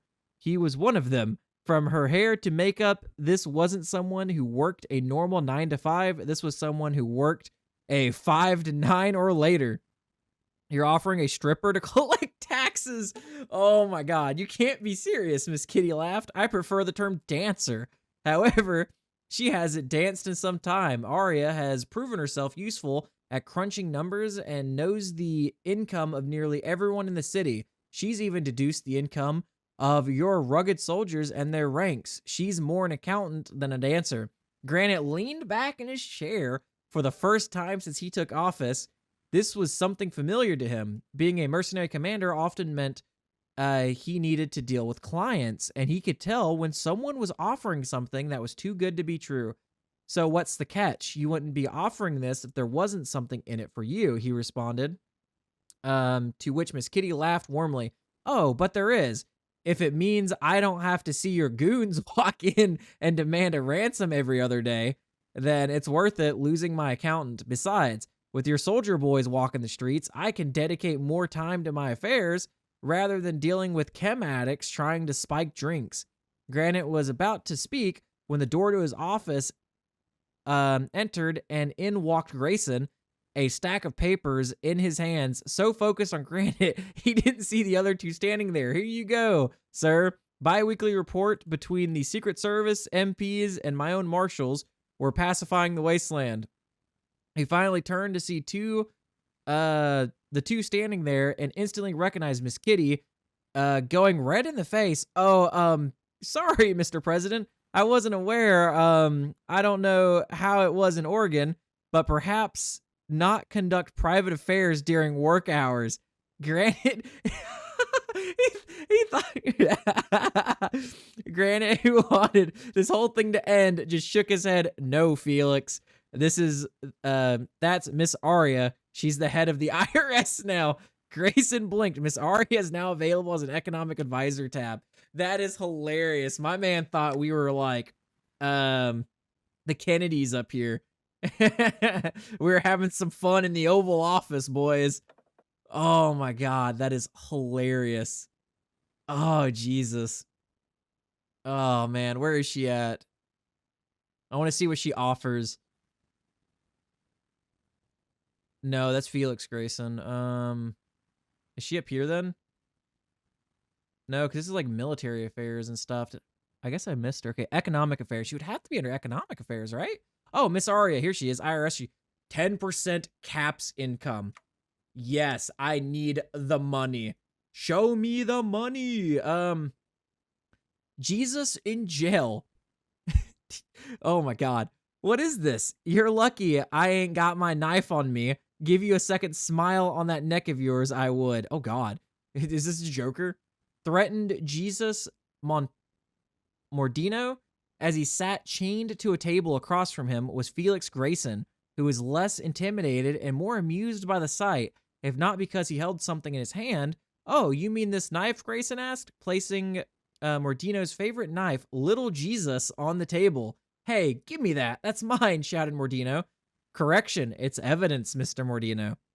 My name is Felix Grayson, Attorney General of the Enclave of the United States. This man's just going out telling people we're the Enclave. Well, I guess everybody knows now. Never mind. Yeah, it makes sense. Yeah, the NCR is not trying to kill us. Grayson ignored him. Mr. Mordino, you're being charged with running an organized crime ring, facilitation of human trafficking acts of terrorism against the United States, incidents of violence against the U.S. Armed Forces, acts of rebellion against the federal government of the United States, and 90 accounts of sexual assault, along with 30 accounts of rape. Oh, and one account of first-degree murder of Richard Wright. How do you plead? What the fuck? That's not a plea. Where their story ends. Dude, this dude's about to just get firing squatted. Just bring him out back the shed, man. Jesus. Bury him under 3 different gels. Just chop him up. Grayson sat across the table from 2 hardened-looking raiders who would string him by his entrails had they the chance. The contrast was quite something. Grayson to his cleaned gray suit. Give me 2 seconds. Guys? Oh, yeah. The contrast was quite something. Grayson in his clean gray suit, one banshee with burns across his scalp, and a stare made from years of Wasteland travel raiding, drugs, and whatever else the Wasteland could throw at him. The other was Veronica Faust, last of the Vipers, and had been a rising force in Nevada, where most of her raider gang were often high off snake venom. Jesus. Her mind was as sharp and acute as ever, and it was a wonder they brought her in alive. Of course, one question of the hour was why he had both of them sitting here at the same time. Mr. Banshee, Miss Faust. Now, I won't insult your intelligence. Our lives are very different. but we're looking at putting you away for a very long time. Do you understand? Banshee shot Grayson a stare that lesser men would shiver from. Veronica glared at him with murderous intent. Neither spoke. Grayson, however, Red kept his resolve. I regret to inform you, well, not really regret, I'm here to inform you that this is where Vault 15's experiment ends. Wait, Vault 15's? Wait, what? When we took over the Viper area, was there a Vault 15 there? Huh? Wait, Banshee laughed. Ends. What experiment? What? You think some new Reno hotshot is going to stop us? Grayson smirked. New Reno? Mr. Banshee, I am not some new Reno hotshot. I'm not even from New Reno. I'm from the Enclave, the United States government. My country has been around for 500 years, give or take. Hell, we made you. The experiment of Vault 15. Oh, so he was from Vault 15. Was set up by my predecessors. Both of you are the last of an experiment gone awry. I applaud you for your sociological data you both provided. Veronica spat at him. Fuck you. I'm not some experiment. And when I get out of here, I got a special snake just for you. Grayson tossed a snake skin on the table. You mean this one? Your story is over. The legacy of Vault 15 ends here. The Enclave started this, and by God Almighty, we have ended it.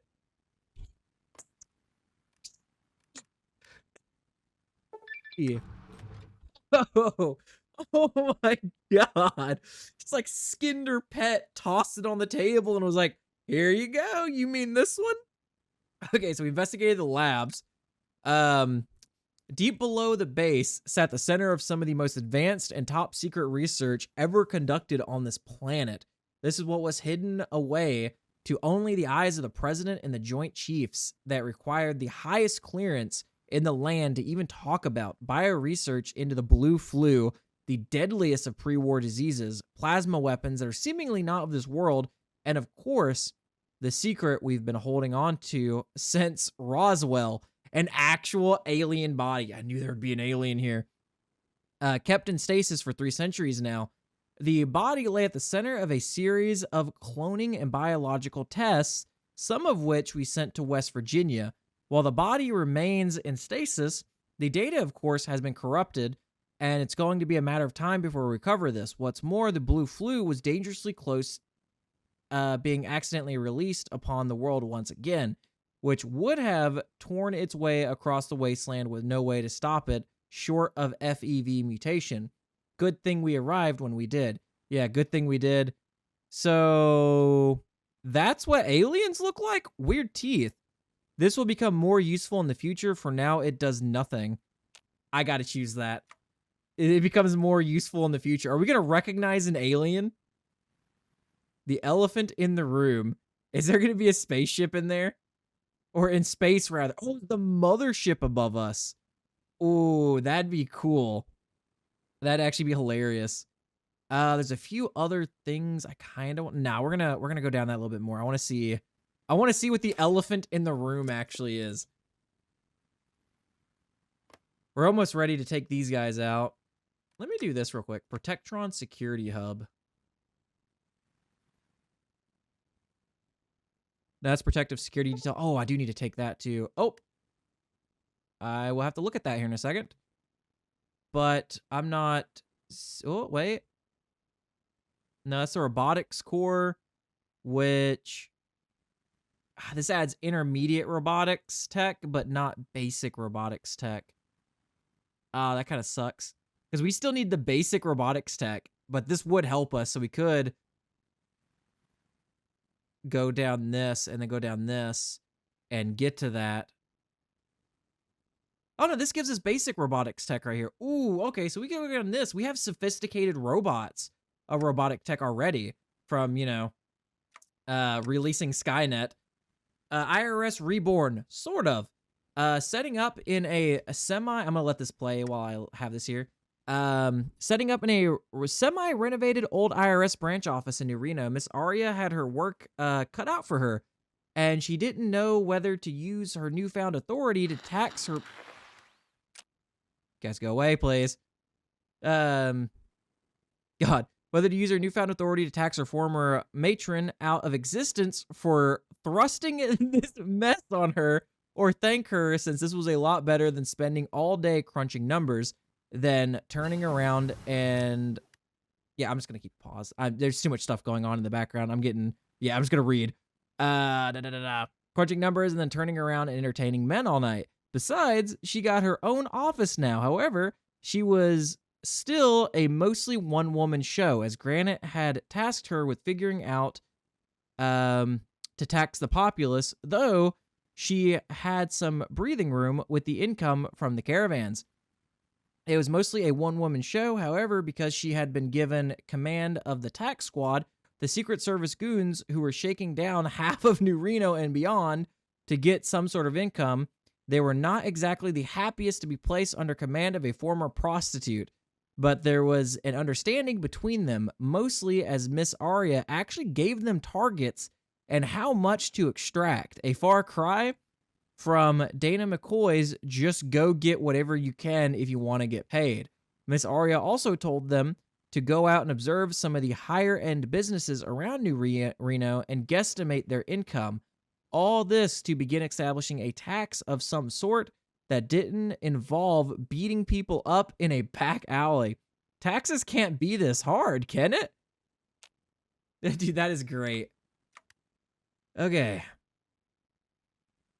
That's kind of cool. How long do we have left on this? 49 days. See, that would, even if I spent the army XP, that's still 149. We'll hold off on that. We need to do more air stuff, so we'll grab that. Because that was something I didn't grab that I grabbed before. Are we actually not producing? I guess we're not producing any demolition equipment. I think flamethrowers are considered a demolition equipment. And I do dig the flamethrower. Oh, nope, not 10. We're going to do 5. Okay, so yeah, we're still producing these, which is good. Ooh. One thing I need to check, though, is... Okay, so we're still under hidden economy. Even though we're kind of, like, out to the world now. To Carson City you go. Shark Club pulls in a few thousand caps a night. And that's the most profitable bar. Jungle Gym, a prize fighting remains the largest sum of caps we've seen, and New Reno Arms is profitable. However, I don't think we have the firepower to make them pay, spoke Jacob. He was the sergeant of the tax squad and a former mercenary from Granite Company. McCoy chose him for the job because of his imposing size, and ever since he took over the tax squad, he hated it.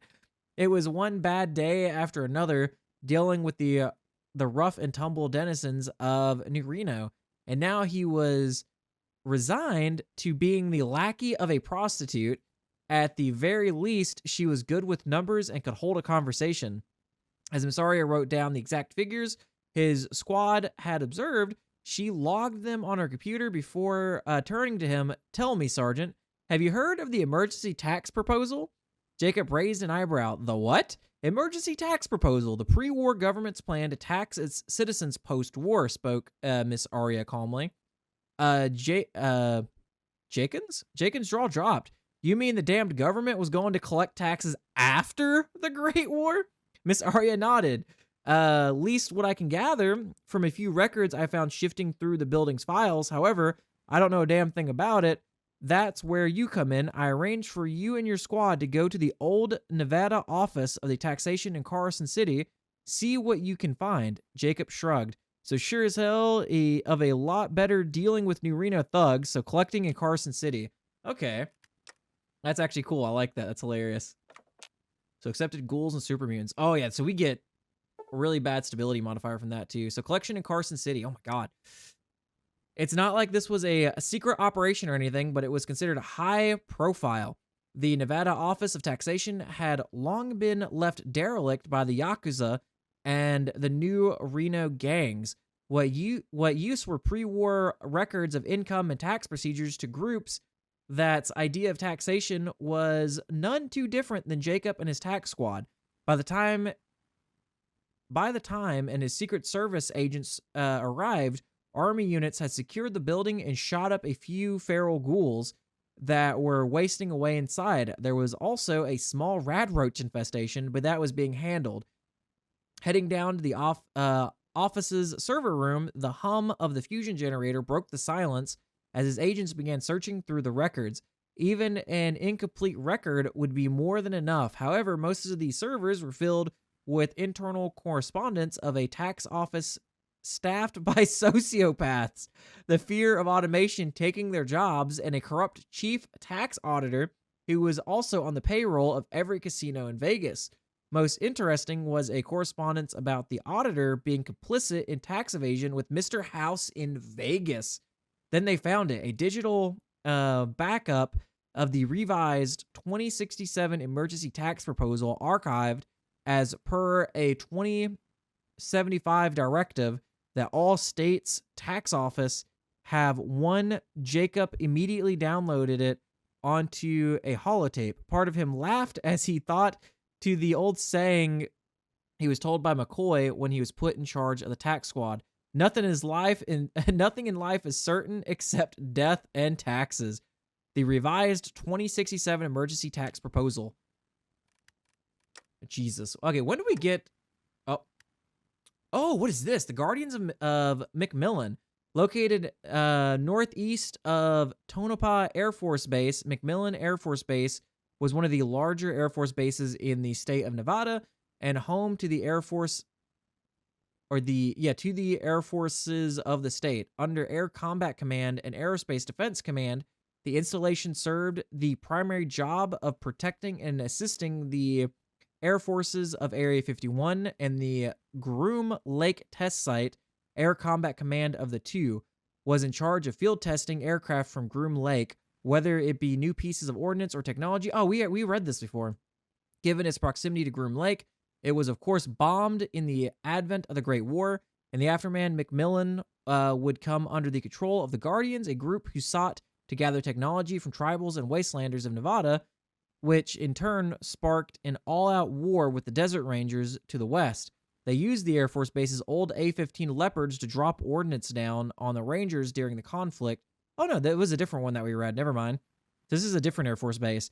Using up the base's meager stockpile of aircraft, with the Guardians cleared out and the installation, we have restored McMillan Air Force Base, took to active duty, allowing it to once more assist in the protection of American airspace. I thought this place was named Monte Cristo. No, who told you that? Gives a boost to Ace Generation and Air Attack. Guardian Citadel changes name to McMillan Air Force Base. Oh, I kept it as Citadel too. That's fine. Yeah, I think that was from these. Yes, it is. Oh, no. Wait. Slander Services. We just received a proposal from our liaison from the Burrows. The Burrows appears to have been gripped by patriotic fervor, and the Slantier are openly displaying their newfound love of country. Many from the younger generation, however, have been gripped a bit stronger and have been sent forward to petition to be allowed to serve in the U.S. Armed Forces. Bro, we're about to have armed raccoons fighting in the armed forces. Of course, this proposal, dude, send them into the tunnels. Let's go. If there's any tunnels going on, we send them in. Of course, this proposal was expected to be stopped at lower levels, but several officers are nothing that the Slander could make excellent scouts, able to scurry far ahead of our advance and remain undetected by enemy forces. Who wouldn't think twice of a small furry mammals watching them from a distance? Of course, opening the doors to non-human mutants is a can of worms many more traditional thinkers, both in and out of uniform, find to be in poor taste. I mean, hey, if we can make it to where we can drill them and smoke them during basic training, they deserve it. I'm building an army, not a zoo. I like how it says you're no fun. I guess their size has an advantage. Add technology, Slanter Scout Tech. That is awesome. Okay, that is cool. I gotta give it to the devs who added that. That is awesome. We have Sigma intervention here too. I love that so much. The revised 2067 emergency tax proposal. Miss Arya sat at her desk, her sharp eyes scanning her terminal with the revised 2067 emergency tax proposal holotape loaded. It was nothing short of a gold mine. This is it, she murmured to herself, clicking through pages filled with emergency protocols, adjusting tax codes, and guidelines for managing a shattered economy. Her lead agent, Secret Service agent Jacob, stood by her side, his stern expression softening slightly as he watched her excitement. "So, what's the plan?" he asked, his voice calm but carrying a hint of curiosity. Miss Arya grinned. "Well, need to adjust some of the emergency protocols and figure out how to scout for the barter economy that's developed. Further, we'll need to figure out how to scale it, as this assumes the government still has some control over the nation. But this proposal is solid. They knew what they were doing back in 2067. Now it's our turn to make it work." Jacob's lips curved into a slight smirk. "Looks like the Enclave's Secret Service tax squad is about to become a lot more legitimate." Miss Arya chuckled, already scribbling down the notes on how to revise the tax architecture or structure to suit the Enclave's needs. With the full backing of President Granite and the expertise of her team, she was ready to turn the pages of history into the foundation of a new future. The IRS was about to become a force to be reckoned with, and Miss Arya was eager to put her plan into action. Not bad for a prostitute. Oh my god. Okay, we're almost done. Give me one more day. Okay, here we go. The elephant in the room, or in space rather. What we've known for centuries at this point is we are not alone. Ever since the crash at Roswell in 1947, we've been aware. We've designated them Zetans for reasons we've since forgotten.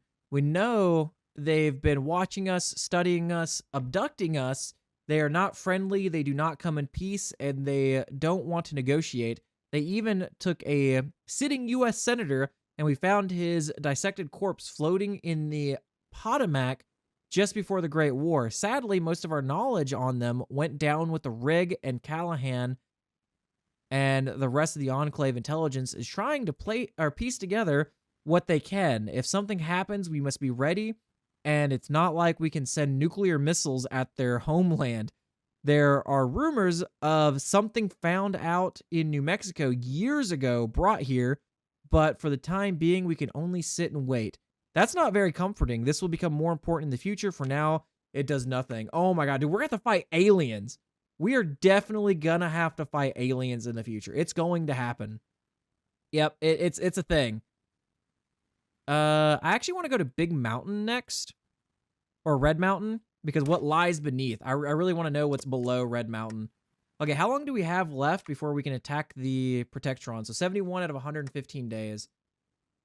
I want to be able to wage new war at the moment. Because, you know, I kind of re-attacked everyone else. I'm not going to lie to you. I really don't want to read about all these other Air Force bases. We'll read about the Army Depot, but I feel like all these Air Force bases are kind of the same. Yeah, automated defense is held out. Defending America's... Oh, wait, these tell me different things. Oh, dang. Okay, that said something about NCR. Defending America's most secret base. Changes name to Cheetah Air Force Base. Approves air mission efficiency and ace generation. Steed Air Force Base. So I feel safer already. Improves air attack and ace generation. Okay, so this is just closer to the capital. Naval Aviation Warfighting Development. Parents in the eras. It was known as Top Gun. Okay, I gotta read this one. It has Top Gun involved. I was kind of like going through them, seeing if anything was really interesting. This kind of is, because it's Top Gun. Headquartered at Naval Air Station Fallon, the Naval Aviation Warfighting Development Center, or NAUDIC, was the premier air warfare center for the United States Navy. In common popular U.S. parlance of the era, it was known as Top Gun. That is the real treasure of NAS Fallon, which many prospectors, scavengers, and the Yakuza failed to understand given none of them ever thought they would ever be flying in post-war America.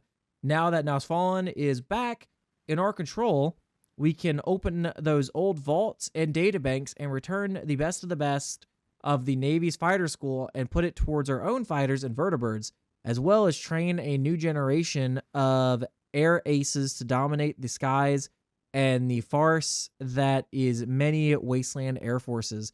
So fly, Eagles, fly. So improves air agility and ace generation. Okay, Hawthorne Army Depot. So this is like the only army depot we've found outside of, the one that we came out of. A pre-war Hawthorne Army Depot prided itself as the largest depot in the world, twice the size of Sierra Army Depot. Oh, dang. Hawthorne held everything from weapons, ammo, trucks, and everything in between. Sadly, operations in Alaska and China drained many of its stock, and the passage of time hasn't helped. While getting the base up and running, we happened to... Wait, weren't you able to go to this base before? Like in the game? We managed to find a few old stocks of rifles and machine guns, and one of our techs discovered something better. Schematics for 105mm artillery pieces, along with training manuals and range tables. So I think we already had that, right? No, this gives us artillery support batteries. Ooh, okay. Because that was one of my things I felt missing was like normal artillery. While previously our highly mobile Verdi assault teams had no need for artillery, if we're going to take back America the hard way, we're going to need artillery support. Sadly, it appears that what few guns were here were stolen, with tracks leading off to the southeast towards Vegas. So who took the guns? So oh, that was Fallout Nevada. Okay, so we got artillery support batteries. So yeah, I think it was Fallout Nevada. We get reduces supply consumption. We get 800 weapons, 400 light machine guns to the national stockpile. Okay, that's awesome. That is great. Okay, we're kind of stacking PP again. Let's go with First Atlas, because something... Oh, a meeting with the left. To say Miss Aria was an outlier... Dude, there's been a lot going on with this tax stuff. Oh my god, this is like real life, man. Have you ever looked at tax documents? That is the story of the tax office. Man, just tax the people. Dude, oh my god. To say Miss Aria was an outlier in Granite's government was an understatement. Most, if not all, of its members were either mercenary or Vault City security types with Enclave heritage, or were of direct Enclave heritage from Anderson's group. She was a former prostitute in charge of trying to get a tax system going, but the fact she technically controlled their paychecks was the only reason no one said anything. Out of all of them, though, there was one wild card and was rumored to be the deadliest man in the Enclave, said Granite. That man was now calmly sitting in front of her, drinking a Nuka-Cola. So why am I here, he asked.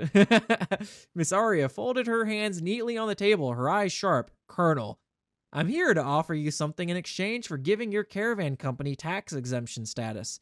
Oh, so she's going to give him tax exemption status or something. Callahan raised an eyebrow, intrigued but skeptical. I'm listening. We're still rebuilding the IRS from scratch, Miss Aria replied smoothly. In exchange, I need your assistance. We need accurate data on the market. If Cedar Caravan provides us with detailed intelligence on caravan companies and the major markets in the region, we'll be able to create a more effective tax bracket for the entire nation. There was silence for a moment as Callahan proceeded her words. Then, to her surprise, a broad grin spread across his face. He leaned back in his chair, shaking his head in disbelief before bursting into laughter. You want me to collect market intelligence on my competitors? He laughed. So you could tax them? Hell, lady, where's a spare holotape? I've got that information on hand at all times. She's even offering him tax exemption for this, for his caravan. My man's like, what? Oh, yeah. Miss Aria blinked, momentarily taken aback by his reaction. She had expected some resistance, maybe even an argument, but Callahan was already rifling through his jacket, producing a holotape from his coat pocket as if he'd been waiting for this opportunity. That was easy. Replace Secret Service tax squad with fledgling IRS program. Oh my god. Man, so we get more income, I think, also with more stability. Empty pockets with repaying debts. We get plus 10% population, minus 5% on consumer goods, and minus 15% on caps expenses. Let's go. Dude, I've been laughing so much during this. This has been hilarious. Oh god. We're actually losing intellectual by 0.03 a day, I just realized. The League of Citizens, the elites, are actually gaining 0.04. How are they gaining right now? They're gaining daily. Loyal officers. How do I get this? Oh, I need to purge the officers for this too?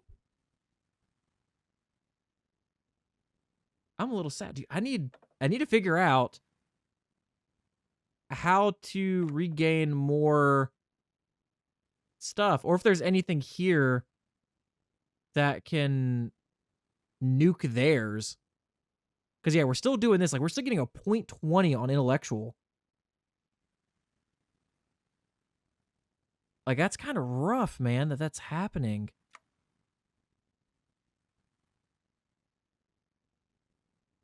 Ideology drift defense. Does that help me stop them gaining more power? I mean, either way, this gives me, like, lower justified wartime and stuff. I'm gonna take this. Like, it hits us on our PP, but outside of that, that's good.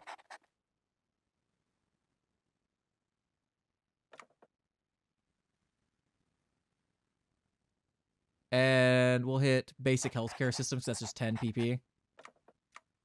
Because, yeah, I need to figure out what I need to do for that.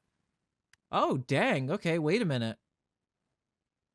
Ooh, so I can either go research plus a lot or like a little bit. And yeah, I'm gonna go with the main research there. I haven't looked through all of these. I've used these in the past, but not like a lot. So I'm not 100% sure what all of those say. Okay. So we're going to Red Mountain. This might be a little longer of an episode because I at least want to take this. Okay, maybe not. Oh my god. Oh my god. Okay, I might finish reading these and then we'll end the episode there.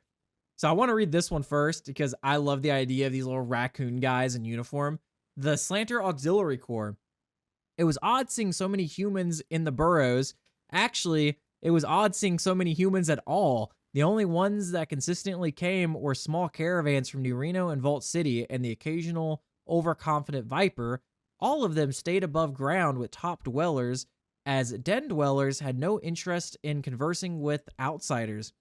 Times have changed with the Enclave. More and more arguments between the top dwellers and the den dwellers grew heated, with the den dwellers wanting to fortify in a completely unwinnable last stand, and the top dwellers wanting to plead their case to the NCR or any other power that might have a chance to resist the encroaching threat. Everything stopped when an envoy came with a letter from President Douglas Granite asking him to peacefully integrate into the Enclave. Even the den dwellers knew this was a good deal. Now, Enclave engineers and geologists researchers researches the burrow, looking for ways to safely expand, and curious tourists swarm the burrows, bringing their cash and culture. The den dwellers may moan about the good old days where they could ignore the outside world and just relax in the burrows, but even they got a good laugh out of watching humans smack their heads against doorways not designed for them. The top dwellers, always more trusting of humans, finally proven right. Explore the territories of the Enclave and mostly end up in New Reno, where they experience all sorts of novel things, legal and otherwise. The humans and ghouls may look at them mostly as just wasteland curiosity, but they are still confident that with time and service in the newly formed Slanter Auxiliaries, they can prove themselves worthy to everyone and can be called true Americans. Too bad there's no raccoon song for these little guys.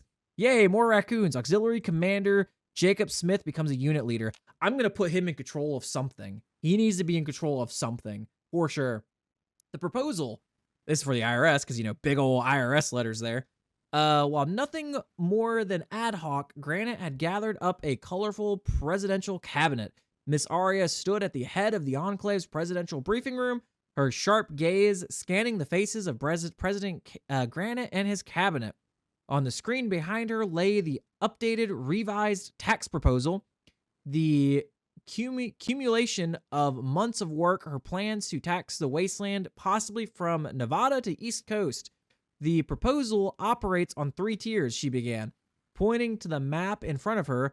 First, caravan companies and other large businesses will be taxed based on the volume and value of goods transported between regions. The more they trade, the more they contribute to rebuilding infrastructure and security. Second, settlement taxes will scale based on population and industrial output. Small settlements pay less, while larger hubs like New Reno or Vault City contribute more. This encourages growth while keeping settlements from being overburdened. Finally, she highlighted the third tier, luxury and resource taxes. Rare goods, pre-war tech, and valuable resources will be taxed at higher rates, ensuring even black market economies contribute to the Enclave's efforts. The proposal was designed to scale across all regions, adaptable to the unique challenges of each area. In Nevada, where caravans were king, the focus would be on trade taxes into California. With its larger urban centers and resources, and luxury taxes would dominate and possibly beyond as the nation developed. This system will fund infrastructure, restore order, and stabilize the economy, she concluded, showing the projected revenue growth over the next 5 years. From their faces alone, everyone, including the military officers, had no objections. From a math-savvy prostitute in New Reno to the architect of the Enclave's financial future, Miss Aria's journey was a testament to her talent. With the proposal in Granite's hands, the Wasteland was one step closer to order and was the one who made it possible. Well, let's get the show started. So let's see what we get. So tax income or caps income stability. We remove repaying debts and gains funding rebuilding programs. Oh, that's super cool. For 1,460 days. That's pretty much like the rest of the days. So we gain caps income, but lose caps expenses. Okay. Well, I am pretty much going to end today's episode here. I do hope you guys are enjoying this. I do apologize. Like I said, I did make a mistake in the past. I do want to thank you guys for letting me know. And like I said, I'm always open to criticism. Just don't be a douche about it is like the biggest thing that I have to say. Like, I'm not, like, yes, I'm playing the game. I do make a lot of the decisions, but you guys are the viewers. You're wanting to indulge in the game.